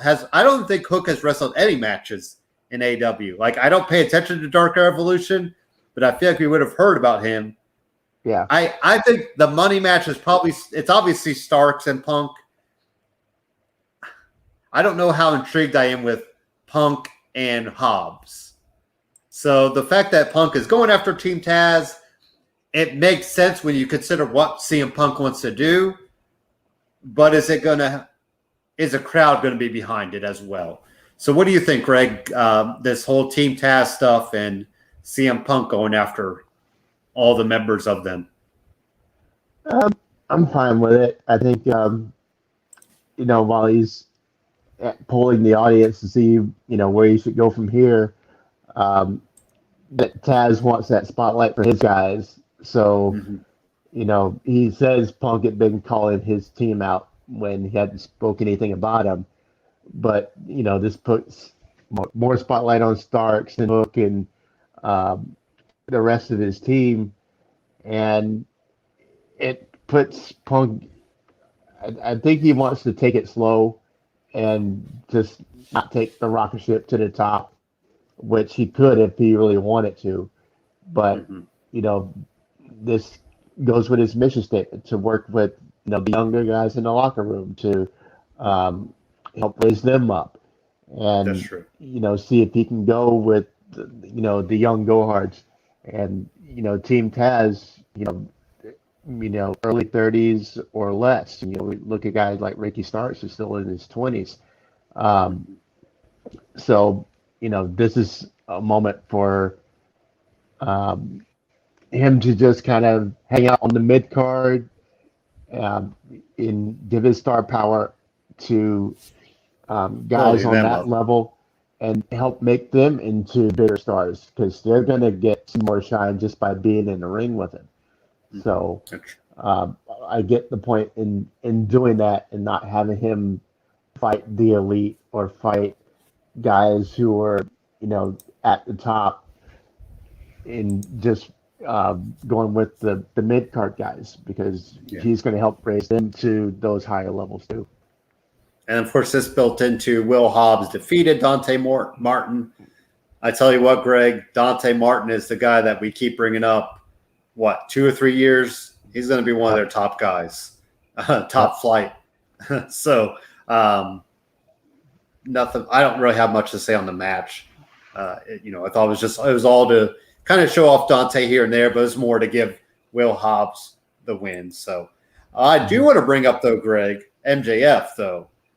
Talking his loss, going after Brian Pillman's aunt, who, kind of raised him, Brian Pillman Jr.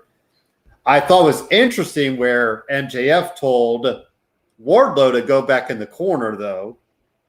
We've seen a little bit here and there. Are we finally starting to see the slow burn? Now we're lighting the match to let it go. That's going to end Wardlow and MJF. But then again, here's the second part of that. what happens to the Pinnacle, because FTR will be far. The Revival will be fine, the Revival. I'm all mixed up with their names, whatever their names this week, but they'll be fine. But our boy Sean Spears, Greg, will not be fine because he needs anything he can get. And if the Pinnacle's done, I don't know what else we could do with him, because that felt like the last lifeboat to try to get him something.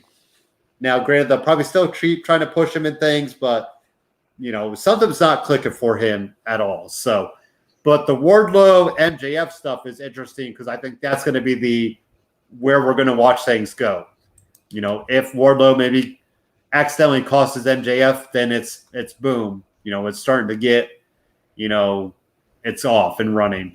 And cool for Brian Pillman Jr. to get a segment in his hometown in front of his, sister who's pregnant. She had her baby the next couple days, apparently. So all the excitement must have got to her to have that baby then. And Aunt Linda Pillman, who raised him, he said. So, cool moment to see that. But what about MJF and Wardlow, and what about the future of the Pinnacle, Greg? Yeah, they definitely, lit the wick on that. And, he told him just stand in the corner and look pretty. And I was like, wow, okay. Mm-hmm. And then Wardlow did a great job of just kind of side-eyeing him and go like, oh, okay, really? Okay, we're doing this. And so you can see those thoughts percolating in his brain. And he stood there and he side-eyed him for while MJF kept his back turned to him for a good while to let that sink in, that Wardlow for a second really thought about laying him out, but he slinks off into the corner, so the fuse is lit on that, and they'll let it slow burn, and we're beginning of September, so by the end of the year, the last pay-per-view of the year is when that powder keg can finally go off, in a big moment where MJF needs a win, and maybe he looks to Wardlow to cheat, and Wardlow lays him out, and there's your story to carry you into 2022. Double nothing. Yeah. Oh, and then also I'll bring up, so I know Rampage built off of this storyline. So we had Brian Pillman Jr. and we had MJF kind of go at it. Or sorry, we had Max Caster.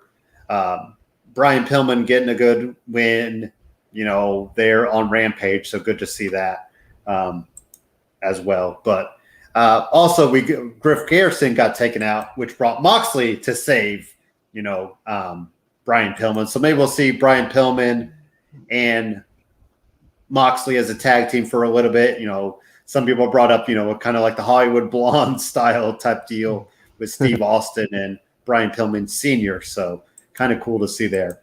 And also we did have Ruby Soho defeat Jamie Hayter. The heel stood tall because that led into a 6-women tag match at Rampage. The faces got that win as well. So Greg, you could kind of have both matches. Ruby, I thought, looked good in her first match for the women, and getting a good kind of push into that title picture. She can lose and still build herself up. So have at it. You could do the Rampage and the Dynamite match just because they kind of fed into each other. Yeah, I'm liking it. Ruby she looks definitely happier that she seems a little more free with her ring work. I saw a lot of the same moves, but the way she delivers them, the way that she comes across, it's more confident, it's more like there's less to remember about things you have to do, places you have to stand, or things. So many those WWE bonds with especially the newer talents coming off the indie scene or whatever that never had to deal with that type of situation before. Yeah. You can kind of tell when they get a little bogged down and they start, second guessing themselves and messing up moves, things like that. Yeah. She just looked really confident. She looked really, great with her moveset. Everything was solid. Everything comes across, more real. Yes. Than it did her whole time when she was in WWE. So I'm really happy for her, and I'm looking forward to seeing what she can do because, like I said last week, I didn't see what was special about her when she was doing the whole Riot Squad thing and with her solo work. But I know she was a big deal on the indie scene, and you can tell in just that couple of matches the difference between her WWE run and what she's doing right now. So I'm excited to see what she's going to do. The reason I picked Anna Jay was because she's at least been in AEW for a while as far as being next in line for a championship. And I didn't pick Ruby because I thought it would be a bad idea to have her win the Battle Royal and then lose to Britt Baker. So, getting a championship opportunity right off the bat, these, couple,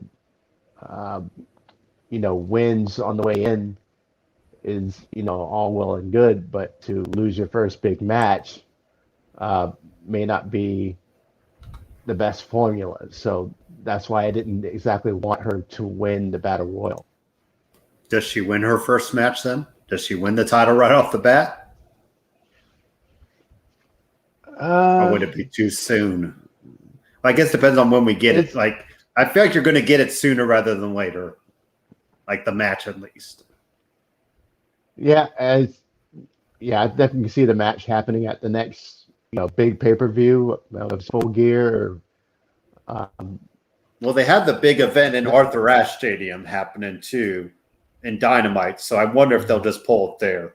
I think that's going to be one of their bigger crowds because they're looking to really make that a big show, and that's in New York. So of course, always being in New York City is like a bigger deal. As you saw last night, I felt like WWE really tried to put their best foot forward at MSG, being back there for the first time in 2 years. Because I think the last time they came there was Christmas. So they did a Christmas Day house show.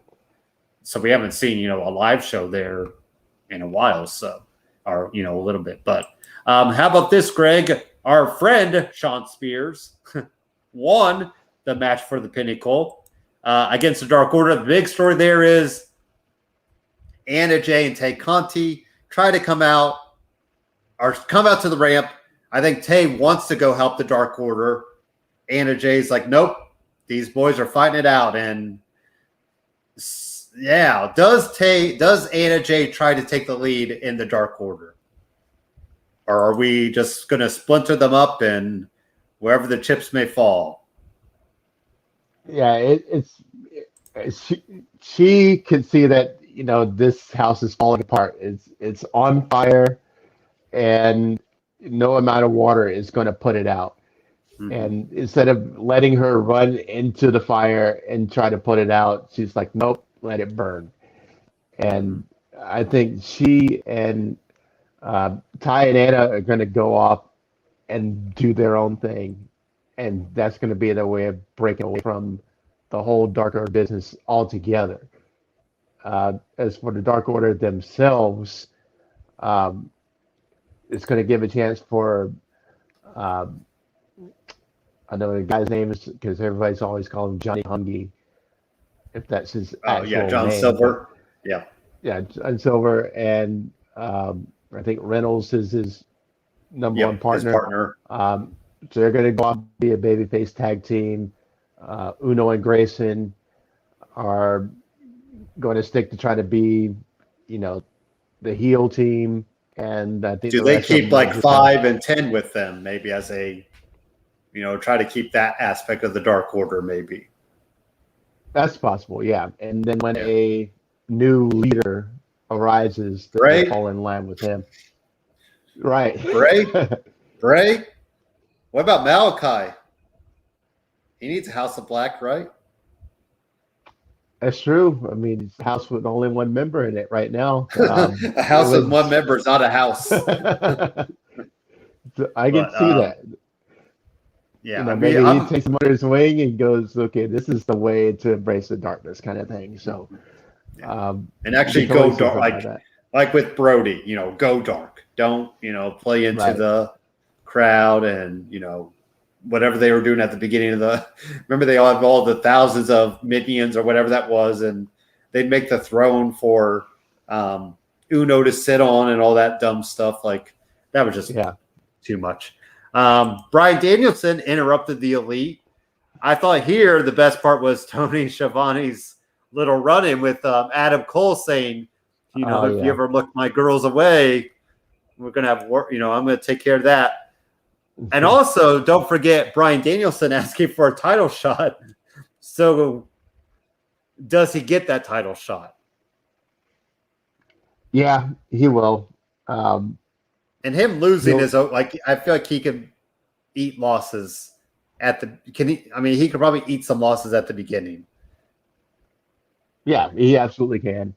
And I did love that segment too with Adam Cole, stopping everything to go and get into Body's face. And I was like, okay, what's he doing here? And that totally spaced it that, him and Britt Baker are BFFs right now. And having him tell him off like that was beautiful. I love that. And so, not keeping that a secret at all. I mean, everybody already knows that they're a couple. So it's only pretty cool that he just went ahead and exposed it. And do you think that the Good Brothers getting omitted was by on purpose? Like that was that's going to be some storyline headed forward as well. And it's funny because the Good Brothers hold gold. So why would they not get, them and Omega should be the ones happy because they still have all the gold. That's true. And I think Danielson can get the title shot, but the Elite interferes, and that can be like a running thing for a couple shows where it looks like he's getting the best of Kenny, and Kenny finds some way to heal his way out of there with the title, get himself disqualified, or they come in and jump in. But it'd be a great time for to get those first matches in and show that Brian still got it. And I think everybody's talking about them signing all this WWE talent, but I think we look forward to seeing what they can do with the WWE gloves off. Yeah. Knowing how much freedom that they get in AEW as opposed to having to be micromanaged in WWE, and see what they can do once they are allowed to their own devices and go, my character would do A, B, C, D. Okay, let's see it. Yeah.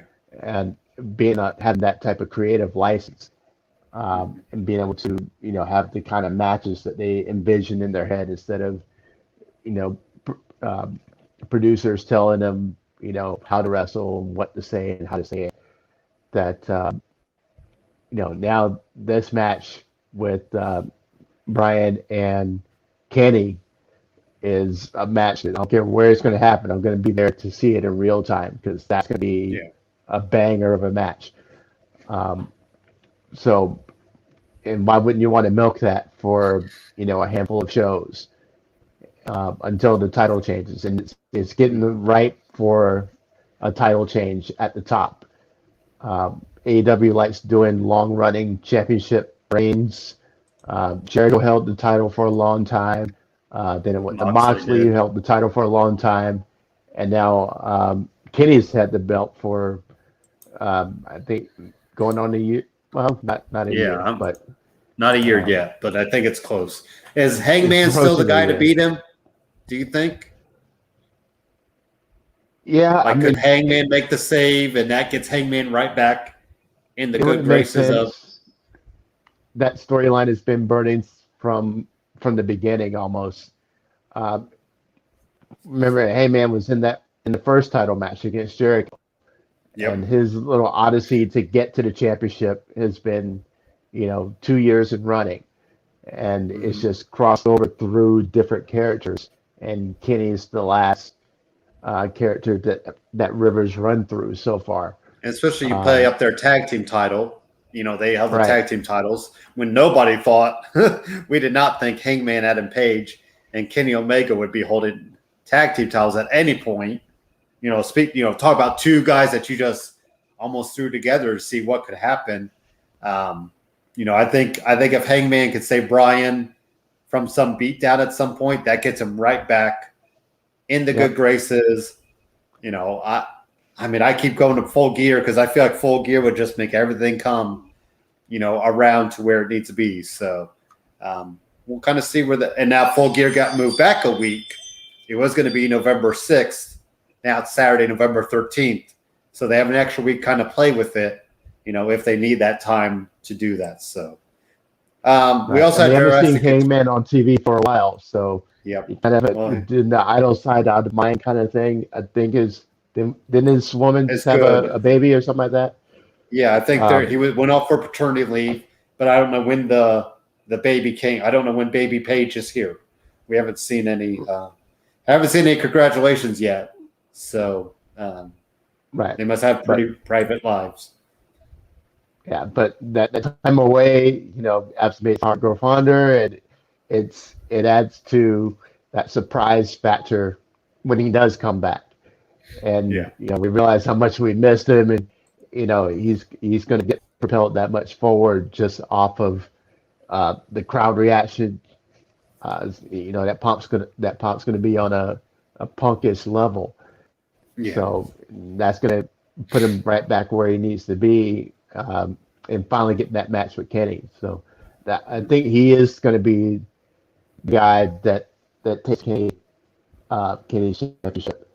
And that would feel like. I think Bryan Daniels is kind of a red herring right now. Yes. And it's actually going to be Hangman.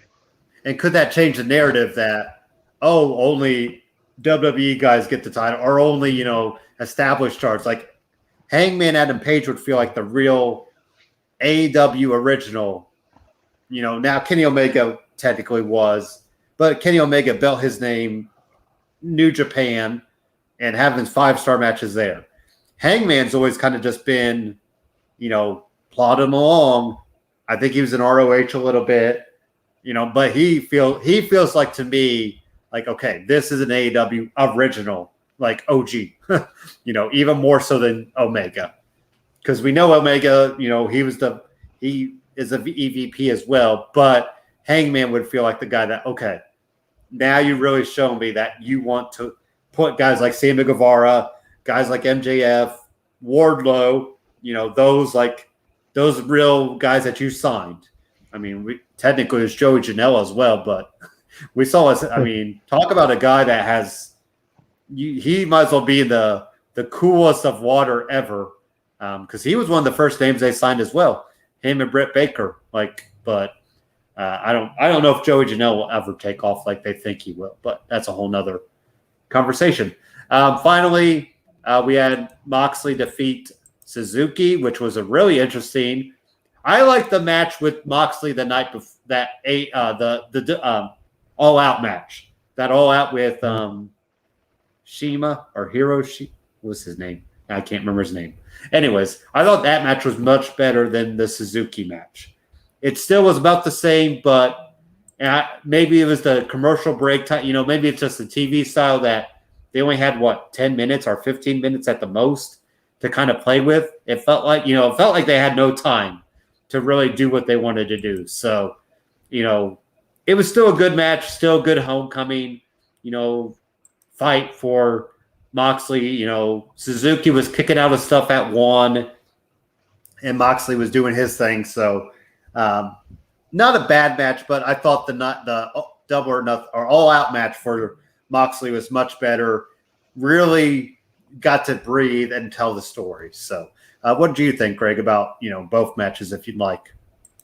Yeah, his all-out match was much better, like you said, and I like the face-off with Suzuki at All Out, Yes. where they kind of told the story and how much of a badass that Suzuki is, and everybody's in awe, and then he and Moxley do a little bit of business, and he lays Moxley out.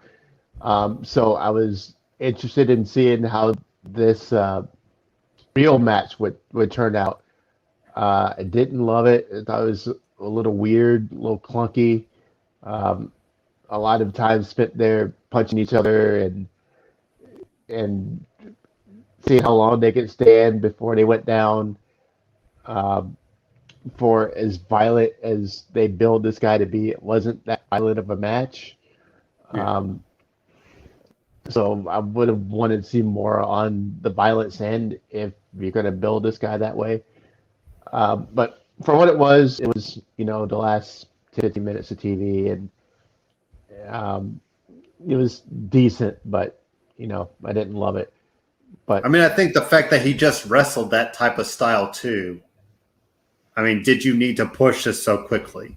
Like, could you have maybe given some time between, because you're essentially doing you're running the same match back with somebody else that he's supposed to have more history with, because I think they did fight each other or wrestle each other in New Japan. And I've never got to see that match. So then maybe that's something that we need to go back in our research and all the free time we got, Greg, go back and watch that match at some point. But right. And I did want to bring up Rampage because I kind of brought up the last two matches, but let's bring up the Andrade and Pac match, because Pac picks up the win. But the real story is, why did Andrade take out Chavo Guerrero? Now, granted, I did not believe in Chavo Guerrero at all, but you're already getting rid of him. So is that more telling than the whole, the match?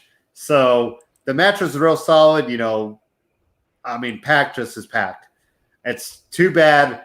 And it's weird that we could get the travel issue sorted out I think they did tape Rampage, so maybe that's why. But anyways, it's always weird why you could get that figured out, but you couldn't get into Chicago. Because right. That match in front of Chicago really would have tore the house down. But, Greg, what do you think about the whole, Chavo Guerrero already get taken out? Like, I guess he was just there maybe for a month. Maybe he just wanted to kind of see what he could do, and now do they give somebody else to Andrade? Some people joke, they're like, Andrade's wrestled 2 matches. He's had 3 managers. So, that's not a very good. And Andrade lost already. Is that good for him to be losing this quickly? Like, Bryan Danielson is established guy. Even Malachi Black maybe could eat a loss, but does Andrade need to be even losses like this already?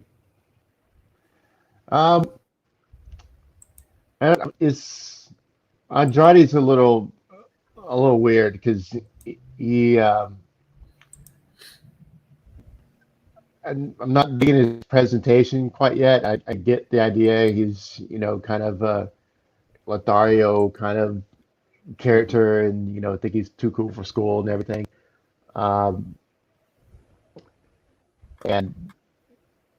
he won the match, or did the referee catch him cheating, or is that why? Andrade won the match because Chavo hit him, or hit the dude with the iPad, which was what I hated the most. That Pat. Oh, my bad. Yes, Chavo hit Andrade lost. I'm sorry. Yes. Yeah. Or Pac lost. Yes, because Andrade picked up the win. So that's the part of that match I hated. I thought the match was a great match. They really went at it, and the match was great till the finish.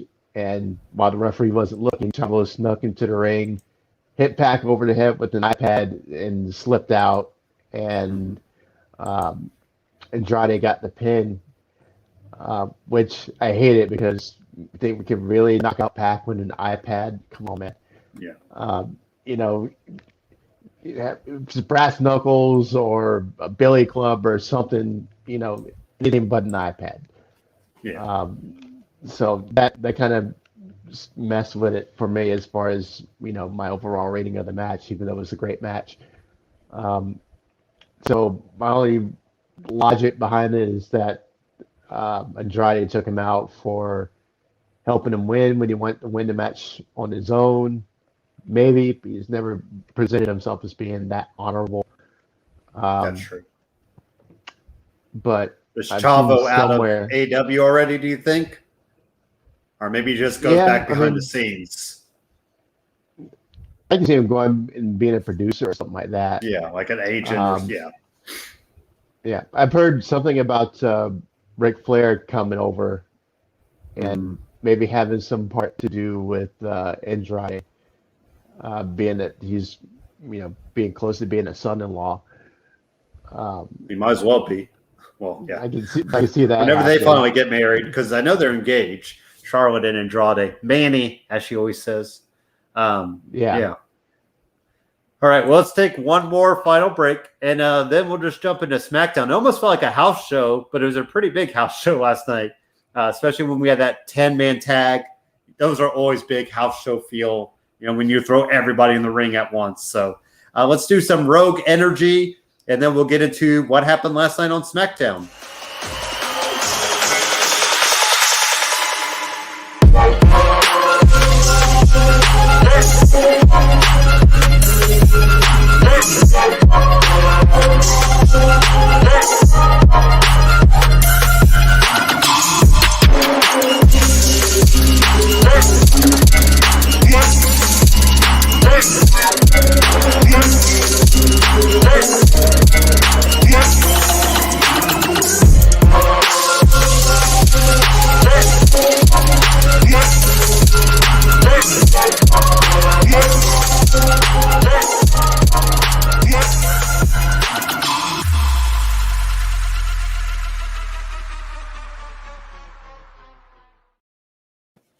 All right, and we are back, ready to rock and roll, live from Madison Square Garden for SmackDown.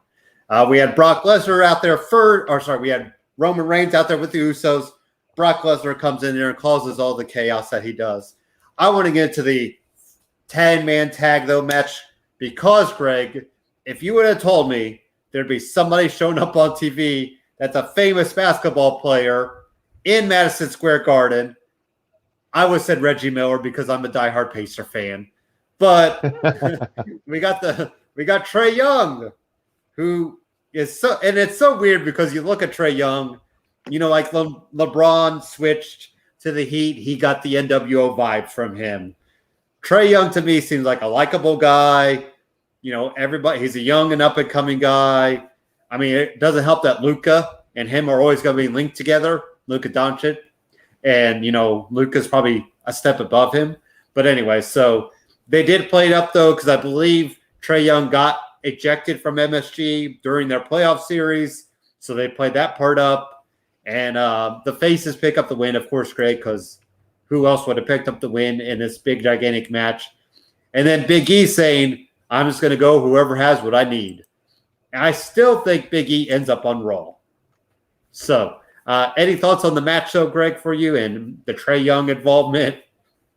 Yeah, the match was pretty dumb, but the Trae Young part I got just because of the fact that right now Trae Young is public enemy number one in New York because he is pretty much single-handedly the man who shot the Knicks out of the playoffs. The guy was on fire the whole playoff series. And if I remember right, there was one game that he won with like a buzzer beater. He did. That cost the. Is that the game he got spit on? Because he did get spit on in Madison Square Garden as well. So that's always. I think so. So yeah, he's probably like the most hated guy as far as a visiting athlete that you could possibly bring in. So I right now, see him right now though, Greg. Right now, yeah. Don't take my Reggie. Hey, I'm all about Reggie Miller. I love Reggie Miller. But to play to recency, Trae Young is Yes. The guy that should not be out in New York without an escort. Armed escort, not a escort. And to Anyway, have Sami Zayn do it, like Sami Zayn, like in his Kevin Knox jersey, which is so funny to see because I hadn't even thought about who was big on the Knicks right now, and I guess that's Knox. So, but anyway, and the whole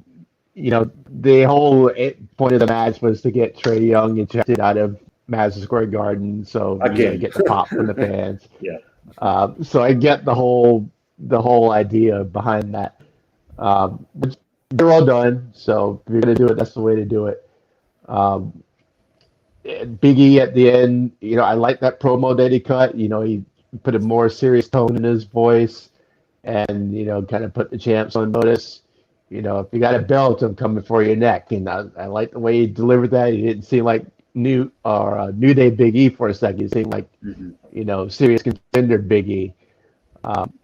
So I like that he was able to change his tone, change his demeanor in delivering that promo and make himself, more legit, because we always see him as happy-go-lucky Big E, and I like it when he can shift gears and come across more heavy, more serious, and that way we take him more serious. And that's what New Day has tried to do before too, especially the stuff with the Usos back in the day. Now, do you think it's too obvious that they're making it with Big E, like always showing up wherever Heyman's at? Does that seem like too obvious? And that's why I keep thinking they're going to move him to Raw and he cashes in on Bobby Lashley. No, actually, there's a few things I'm liking about it. Number one, how Kayla is just a phantom that pops up wherever Paul Heyman is. Hi, Paul. And he's always Sure. Hi, Paul. And his reactions are just golden. Like he didn't know that she had been standing there for however long. He just kind of jumps out of his skin, and then he's like, "Oh, come on!" Announcers are never backstage, Greg. They're never backstage, just ready to pounce. Yeah, and Kayla can haunt me anytime. Anytime I turn around and she's there, okay, let's do that. Yes, Kayla. You could do a few things with me, but that's a whole nother story for another podcast. Right. So, that's our After Dark podcast. Not our middle of the afternoon. But there's kind of been a running thing with Kayla and Paul Heyman is that she just pops up the moment he turns around and scares the bejesus out of him. It's too funny. But and then the moment he pivots, there's Big E standing there grinning and holding up the briefcase. I'm watching you. Every move you make, I'm watching you, like the old song says. And so it's just a little Easter egg. Big E's watching, and wait for that one slip up, and you can cash in this briefcase. So I don't think there's anything more to it that that we should be reading into it, other than Piggy's ready and he's going to pounce any moment. So just getting the champ uncomfortable is kind of like the message of getting out of that. So I like the way they're doing it with Heyman and Big E and Kayla. Yeah, that who would have thought Kayla would be, kind of a fun ass. Like, I mean, she's always good at what she does, but now they're getting her, let her be that a little more in the action, because her and Heyman do the Talking Smack show anyway. So I think they have good chemistry together, or they used to. I don't know if they do as much now, but right. And that look on her face when she catches him and he jumps and she has the most sadistic smile on her face. It's just amazing. Because she's so she's just this little tiny girl anyway. So you think like, oh, well, she's never going to do anything. So Becky officially signed the contract for Extreme Rules, flaunting a huge ass, sunglasses, and some fur, which I want to bring up because Seth Rollins, Greg, had a little fur on his coat. So I thought that was a nice little touch. But Seth Rollins and Edge, let's just get to that match because that might have even been better than their SummerSlam match.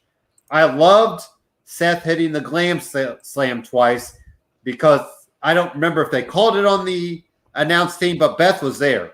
Beth Finney was like, they showed it on the Instagram feed or something, but they showed Beth taking in Edge's match. And so pulling out the Glam Slam, you had Edge hit the pedigree on Seth Rollins. And then the stomp finally happened, and Seth not knowing what to make of it. I mean, you talk about character development. That right there, I think it would have been awesome to have Beth there going in the ambulance with Edge just to kind of really play that up, because then that will give me the Edge and Beth against Becky and Seth match that I want, Craig, down the road. Not now, but down the road, because I think Edge and Beth want to do one match together. You can't imagine them not, they're both on the roster. They're both in a good place health-wise, so why not? And, then you have Beth, maybe we could salvage something for Becky and Seth from their past time together. So really, the taking them out in a stretcher, hitting the stomp, and just not knowing what, I think that was that Megan Morant who asked him in the backstage, and he just didn't have an answer. And that's the best storytelling they could do with this. And I think Beth does play a part. Like maybe Seth calls out Edge next week, but Beth answers the call kind of like she did before. And that could give Beth on TV while Edge is still out, selling the injuries. So really, like I said, maybe even better than the SummerSlam match just because of what it did. And we'll get a third match down the road. I don't know when. I think you don't do the Extreme Rules because that still feels too close. Maybe that's at Crown Jewel. I don't even want to do it there because I feel like people won't watch it because, it's Crown Jewel. So maybe you save it for something else. But that felt like, a really good, Edge's return to Madison Square Garden and all that. So those are my thoughts on it. Greg, how about yourself? I agree with you. The match was a really good match. I liked it as much as their SummerSlam match. The story they told, they had time. They were able to, swing the pendulum back and forth a few times and tell a good story to this match, had a good pace. And the whole time we're waiting to see if, he's going to get caught. With the stomp.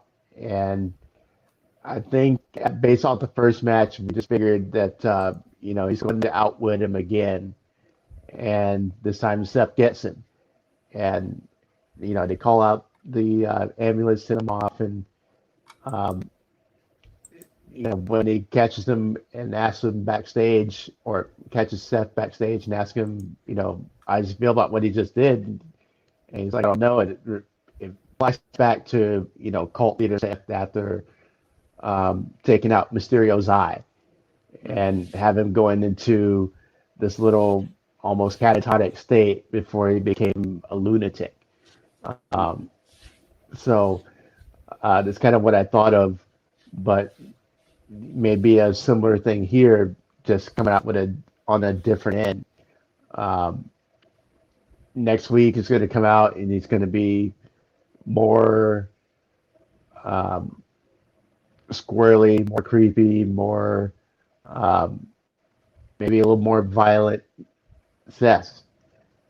And, he's going to have a promo to go with it. So, like I said, the storytelling with these guys have been amazing so far, but you do need to leave time for. Ooh. I mean, I feel like you almost have to. Yeah, if he's coming out as more violent, Seth, that will bring back Edge. Happening. Maybe not that. I feel like that's when they want Edge to return in a way. Maybe and then that's when Edge will turn the corner into more sadistic side. That's true. Or maybe it plays to what you want. And while Beth is in the ring and delivering Becky comes the in. report on exactly, Becky comes in. By the way, love the Becky Lynch drip. Holy crap! That fur is that Somebody Becky Lynch or like, Becky? Becky McGregor. Becky Flair. Becky Flair. Though they joked, they're like, she had that big old fur coat. Like, it had to be freaking hot in that thing. Like, I mean, that wasn't any, that wasn't a thin layer of, lining. That was, and then, like I said, it was a nice, she rolled in it. She rocked that thing like a boss. I mean, the glasses and, just swagger just bleeding out the screen. It was beautiful. And we'll see the match there for them at Extreme Rules. I think that will be what everybody wanted to see. But we'll get Becky and Bianca, and that'll be cool to see. Greg, how about the Street Profits? They defeated the Usos by DQ because Roman came in there and saved their ass. But we saw the tease of it last week. We heard the heartbeat, and now we got the Demon back, which a lot of people said, oh, the Demon will never be back. And even Finn said himself, I'm not ready to bring and then, of course, the Demon comes back. Now the tough part is I don't think the Demon has lost. So you're going to have to figure out a way to, maybe that's why you have Big E with the Money in the Bank to protect Finn in a way. And then you could do Finn and because Brock and Roman don't need the title, really, if you think about it. But, it is what it is. So that's going to be the tough part. Did you put yourself into a corner where you don't want the Demon to lose, but he probably almost has to lose to Roman because you're not putting the title on Finn, are you? I don't see why he couldn't. I don't know why they couldn't either, but it is WWE. Right. It's bleeding swerve all over the place. Yes. So whether that's Big E cashing in or Finn getting the title off of Roman before. Or does Finn win by DQ? And then that keeps the Demon. The Demon can still get involved. Right. You can still have Security Rod, the Usos getting involved. So maybe that's probably your out right there. Because like I said, I don't know if they're ready to pull the trigger on Big E with the title, but you also want to protect the Demon. You got to protect Roman. There's just a lot of protecting going on here. Because obviously, like we said, we're getting Brock and Roman at Crown Jewel. I need to look up if they even have a date for Crown Jewel. Because I haven't seen a date. You feel like it's going to be after the draft, which is the first weekends of October, but that is not what I want. Oh wait, huh? Yeah, I really don't want this to happen at Crown Jewel. Okay, it just says October. But what, Roman and Brock? Yeah. I mean, I just can't imagine them. Where else can you push it though? You're not going to do Survivor Series. Well, why not? That would be a great cover for Survivor Series. I know they did champion versus champion at Survivor Series. Yeah, that's what I was wondering. Like, I mean, we did get Goldberg, and didn't we get Goldberg and Brock at Survivor Series without any title involved? The 1 year, or what? No, the title was involved. I can't remember, but anyways, I felt like we got Brock and Goldberg. Yeah. I mean, it's Crown Jewel. They're going to lay out everything there. I know. Yeah. Crown Jewel is where matches go to die. I mean, and I'll be lucky to catch some of it if it's in the middle of the day. So it's like, even though that 1 year, I think it was 4 hours or 5 hours. I think it was still on even when I got home. So, the Prince of Saudi Arabia, Greg, loves his Brock Lesnar and Goldberg. So, what the Prince wants, the Prince gets. Oh God! The Prince can have Goldberg. He can keep Goldberg. Give him a room in the palace and keep him there. Just let him have matches. Exactly. Job of the Hutt just comes out. You can keep Goldberg. Please keep Goldberg. Maybe I can. I'm thinking of Coneheads when they're like, you're gonna wrestle the Narfall, and it's like this weird this weird monster thing that comes out. That could be Goldberg for the Prince of Saudi Arabia. He just like drags him out there for like a arena, the Coliseum. But yeah, so many disasters in Saudi Arabia. I mean, the DX reunion. Holy crap! No. The what? Undertaker. Nope, I didn't hear that. Wasn't that that was Finn and Bray and Seth too, wasn't it? At one of them. Because that's when I think Bray won the title. Or Seth, something happened. But yeah, Undertaker and Brock happened in Saudi Arabia. And we had the plane drama. The plane fiasco, right? Goldberg and Undertaker. And the DX reunion. Goldberg and Fiend.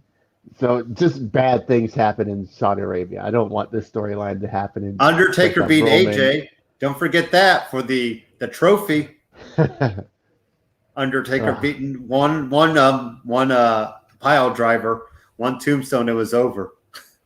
Yeah, and Shane McMahon, best in the world, happened in Saudi Arabia. Oh yeah. Are you saying the best things happened in Saudi Arabia or the worst things? No, the worst things. The worst.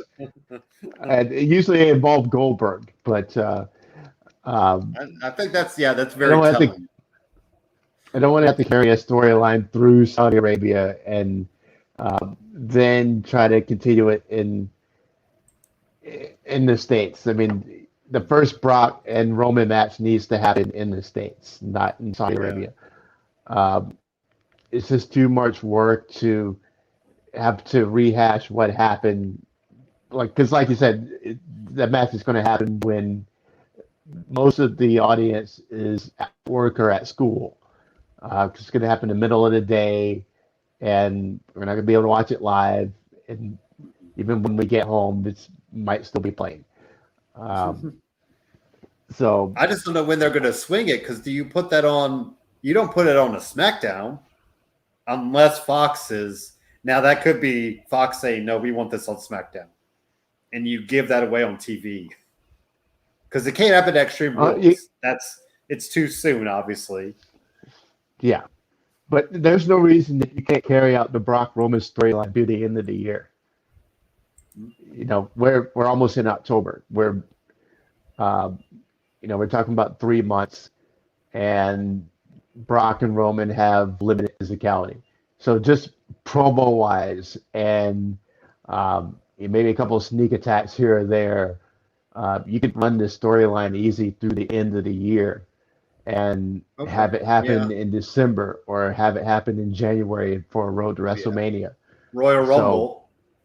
Would Royal Rumble be pushing out too far, though? No. I mean, especially not with Brock involved. And the storyline's too juicy with what does Paul know? What does Paul not know? Can we do Brock and the Usos at Crown Jewel? That we could do. We could do a tag team match. We could do a You handicap feel like Brock is going to wrestle at Crown Jewel. I guess I just can't imagine them bringing him back now if he's not going to wrestle, at least there. So, I could see a handicap match. And Roman setting it up. You want to get through me, you have to go through them. You got to fight them. And doing a handicap match at Crown Jewel. And he could beat up them like he beat up Kofi in the Beast of the East. They did that little. He killed all of New Day there. But anyways, well, that's our wrestling week, Greg. Who would have thought our first 30 minutes just were enough to give you, I think, everything for the week. But I think this, like we keep saying every week, this just feels like the right time to be a wrestling fan. There's a lot of stuff happening. We'll see how the cards lay for Extreme Rules. So far, I think there's some interesting stuff happening for that. And the draft around the corner next month. Definitely guys need to switch, in we'll see what SmackDown guys go to Raw and whatnot, and keep those battle lines going. But then we'll be on the road to Survivor Series, which is always a fun time. It needs something more, and we'll kind of get into that as we get in closer to that date. But any last thoughts, Greg? Prediction for your Chargers tomorrow. I forgot who you said they're playing again. I apologize. We're playing Washington, and I'm calling a win by we'll say 27-17. Justin Herbert's going to show why he's the rookie of the year and come out slinging. And Chargers going to get this win. So excited. Week 1, first full slate of games for NFL. NBA is going to be kicking in soon. And some good wrestling on tap. So very excited about that. Also, got it on, today being the facto holiday that it is. Shout out to our fighting men and women who will serve and protect our country, and as well as those who have lost their lives running to, protect and keep our freedoms for us, so that you and I can do this and enjoy the things that we love to do here in the greatest country in the world. As a former member of the Army myself, nothing but love and respect for the armed forces. And so thank you to all of you, past and present, and those of you who are still in right now. So, I had to shout out to everyone today of all days. Yep. Definitely good sentiments there. And the NBA, they're doing a shorter off season because they're going to do 82 games again. So the NBA is going to be back quicker than we, realize. Exactly. But my Colts play the Seahawks tomorrow. I don't know what the hell to expect. Like Carson Wentz could go down right away, or Carson Wentz could put up something. Like, it's a scary thought, and they have their top cornerback out, Xavier Rhodes, and I think Eric Fisher, who was a big signee, he's out for at least this week. He just started practicing, but they want to get another week of practice. And I feel like it's all on Carson Wentz. Well, it's all on Frank Wright to make sure that Carson Wentz is ready. Like, that's all. Yeah. The Seahawks are favored by 2.5. So it wouldn't surprise me if it's about 3 to 7 point win either way. It just feels like that type. Now, and also, Greg, for your Colts, to beat Seattle. I got to root for my Colts because they've lost 7 straight home openers. Opening games.